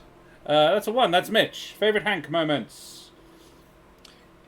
Man, I will say, just as one like sort of small general thing first, I still just absolutely adore the mechanical blending of how you've done Echo Knight and Ancestral Guardian together, and the theming you've done to pull those two like very distinct sort of subclasses into a thing that just feels like one character, as opposed to someone with two different power sets. It's really, really good. Yeah. Also, just it was really funny, and I'm sure it's going to be other people's moments too. But I love that Larry is his own distinct thing, and Mm-hmm. really got me. Yes. the like, hey, go in the filth and Larry Go over like, there. "Oh, fucking One more sign language that everybody knows that's like a universal one is the double the double bird that I'm sure he's going to throw up at some point. I enjoyed Hank getting buried under a mountain of corpses, and upon witnessing Larry taking amusement in this situation, was just like, well, screw you, buddy. We're doing the old switcheroo. Who's under a pile of corpses now?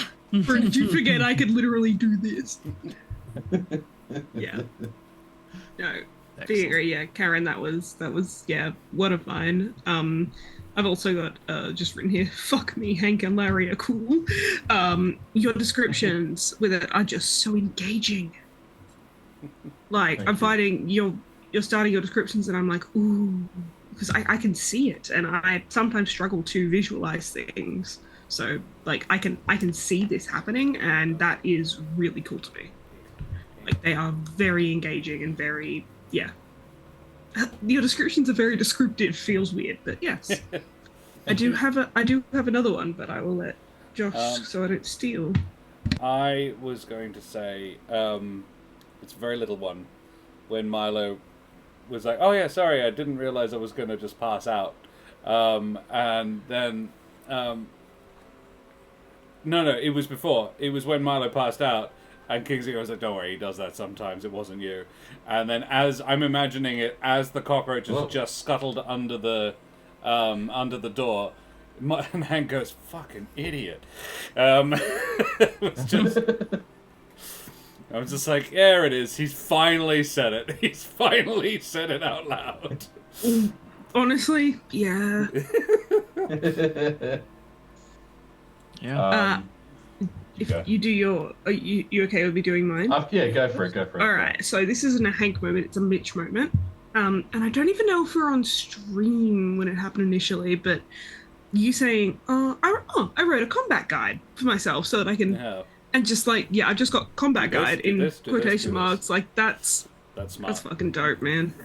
Like, you've got such, I know, exactly. Like, you've got so much going on, and you still somehow managed to make it all flow so well. And you've got this like combat guide that you've written for Hank. It's very cool. Yeah, you can have yourself moving now. It's a full page broken up into actions, moves, bonus actions, free actions, reactions.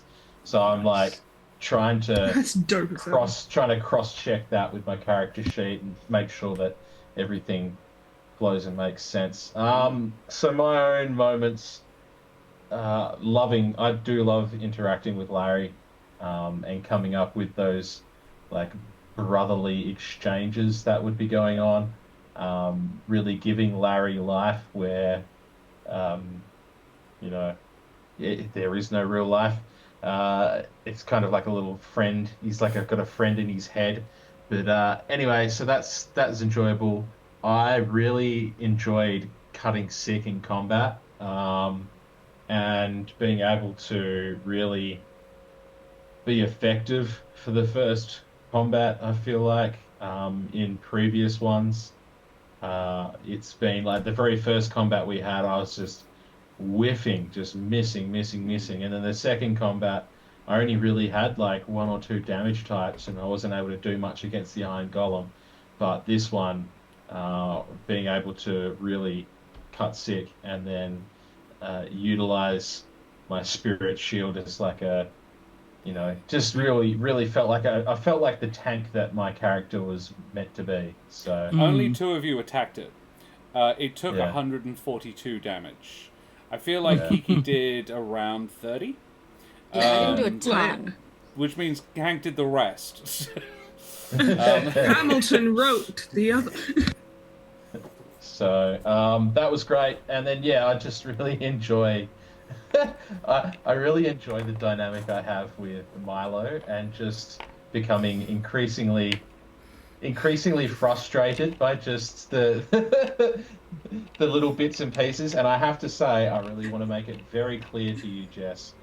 It is an in-character frustration. There's no frustration from me as a player. I deeply appreciate that, man. There's no frustration for me as a player. I think Milo's hilarious. Thank you. I feel like Hank coming from almost being like a solo character who's adventured mostly with Larry, to be in a situation where he's suddenly with someone who does things like Milo does. He's just becoming like increasingly like bewildered and like, what's afraid for his own life. People do this, like, not usually. Not people, Milo. Not usually. Yeah. You are. So that's. You are the definition of weird. I think it was something along those lines. Was the line? It was like, it's you. You're the weird things. You do the weird things. And I Milo's just like, enjoy that dynamic that's evolving there. Yeah, I'm really liking it. It feels almost like Milo's like, you could be a father figure. Or perhaps like a much older brother figure. Like he sees Kingsley as like big brother, but like the whole fucking idiot, like physically. Sure. Alrighty. Mentally. Well, we need lucky last. We need Karen. Favorite Karen moments, everybody. Favorite Kiki. Karen. I'm going first. Screw all of you. Sorry. It was fucking got me. That was so fucking funny. But it was beautifully timed as well. Like you waited. You waited, and then I really wanted to, as Gordon, go, What? What is it? But I'm too busy laughing. I was too busy laughing. I think that's a YouTube short one there, Josh. Yeah. I think that should. That was great. I liked the very apprehensive nudging of things with the staff, rather than touching with the hands, just being like opening the door and then like moving the corpses and then like nudging things aside with the staff all the time. This is a beautiful +2 quarterstaff. This is the one you found in the hand. Yeah. Hank's just waiting in there, just like, ugh. I have a real one, but I'm bringing this one up first. It's a direct quote, and you lost it yourself. I was trying so hard to not like snort. Just at least if you've got an itch on your ass, you're sorted. I was like, write that one down. It has come in very handy. That was real as hell. So funny. Also, I did love the the immediate description of electing to do the sort of flurry of shots, and just like the fact that instead of Kiki being like, oh no, like, it's a fight, throw everything, it was the full like, fuck, panic, fire everything. Backing up out of the room. No rest. Missiles, yeah. Fire all the missiles. It fucking moved! Bang, bang. Well, then take a nap and then fire the missiles. Fires the missiles. Then fires the missiles. That's an old pull. Yes, but I'm Karen, favorite self? We are old people. Like my actual favorite moment was definitely screaming, because it was one of those So ideas funny. that came into my head and out of my mouth almost simultaneously. So I was like, it'd be really funny if she screamed right now, and so I did it. And it was. And it was. But I also enjoyed it's like, what if we grease him up? And shove him down the corridor. Disappointment at not getting to grease the giant. Yeah. So and then funny. and then when they write a ballad about it, we have to include the greasing, even though we're not going to do it, because we've got to do it in stages, to draw out the drama. Yes. Everyone must know we had this great idea, and everyone must know that I thought we should grease up the giant and shove him down the corridor. It's an older other one I meme, have but it written checks down. Other one that I have written down is the staff reload. Well, Yeah. That was Yeah. Josh. That was me. But yes, But yes. that was Kay. Yeah. Glorious. Alrighty. Any other favourite Karens, or shall we draw a wiener or two? I just love Kiki. That's my other one. I've drawn hundreds of wieners. Yo, artist. The Doctor, have you typed exclamation mark ticket in chat yet to go into the draw to win? There is a couple of beautiful D&D supplements up for the heaven, and a couple of Trollo Games vouchers as well. Please, if you are still in the chat, please type exclamation mark ticket to go into the draw to win. We will be, I'll draw it right after we've said our goodbye. So, everybody, is there anything anybody would like to spruik before we go away from here? If anyone's in Perth, I'm actually yeah. performing in a cabaret show for the next 2 nights. So it's at Subiaco Art Centre at 8:15. It's called Red Velvet Review. I'm doing 2 acts, so I'm going to be super tired afterwards, but it'll be fun. And there's a reviewer there tomorrow night. So if you come tomorrow night, you have to cheer extra loudly and be like, "Oh my god, this is the greatest show of all time ever!" If I had Thank you. the money to fly across to Perth and scream really loudly at shows, I would do it in a heartbeat. Ah, thank you. You'll be there screaming in spirit. $20. Well, I will point out that the wonderful folks at Every Trick Books who have donated the prizes for this evening have just revamped their online store. And if you use code COVE15, you can get a discount of 15% off any purchases you make on their online store. If you have a desire to own the game we're currently playing, the adventure we're currently playing. If you do, don't tell tell this lot how it ends, because I'm going largely off what's in the book. And it's been really fun so far. I enjoyed the use of pemmican that actually immediately got used. What else? We are going to raid Agent Number 1, who is playing Void War right now, because I hecking love Void War. It's FTL, but it's 40k. But it's not official 40k.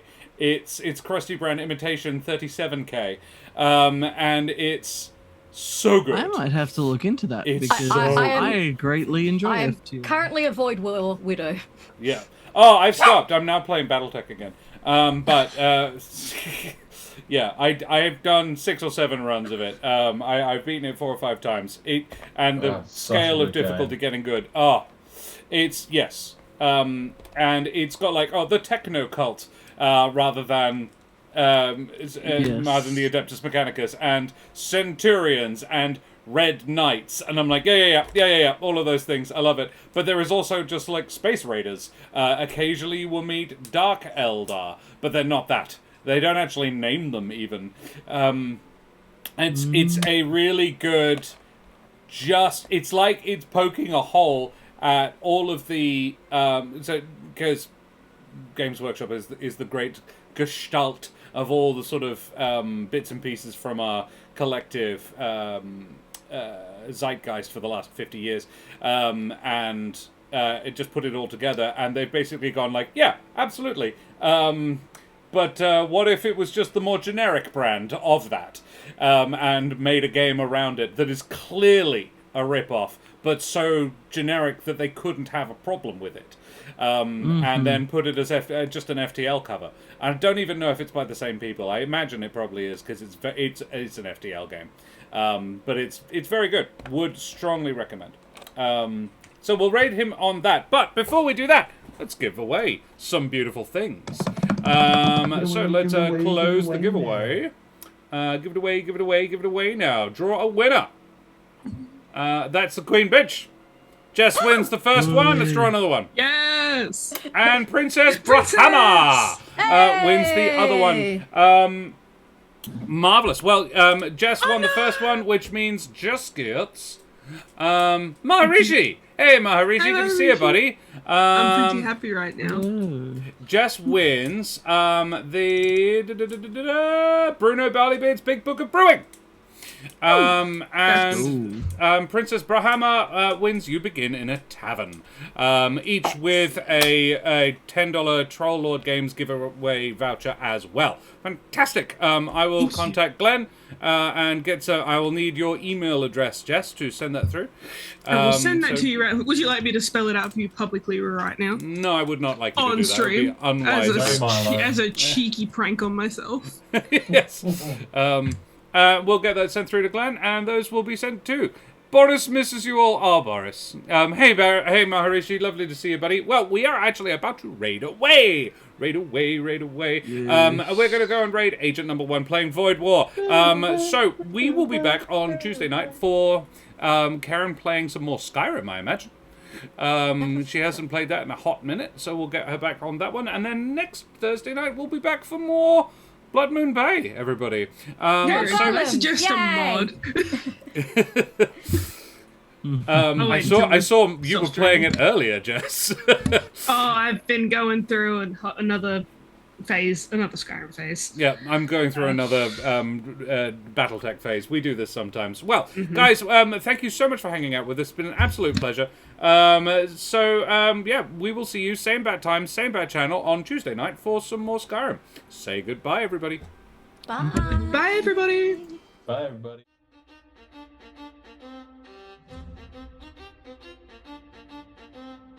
Don't forget to like and subscribe, you wee scallywags! Avast for now!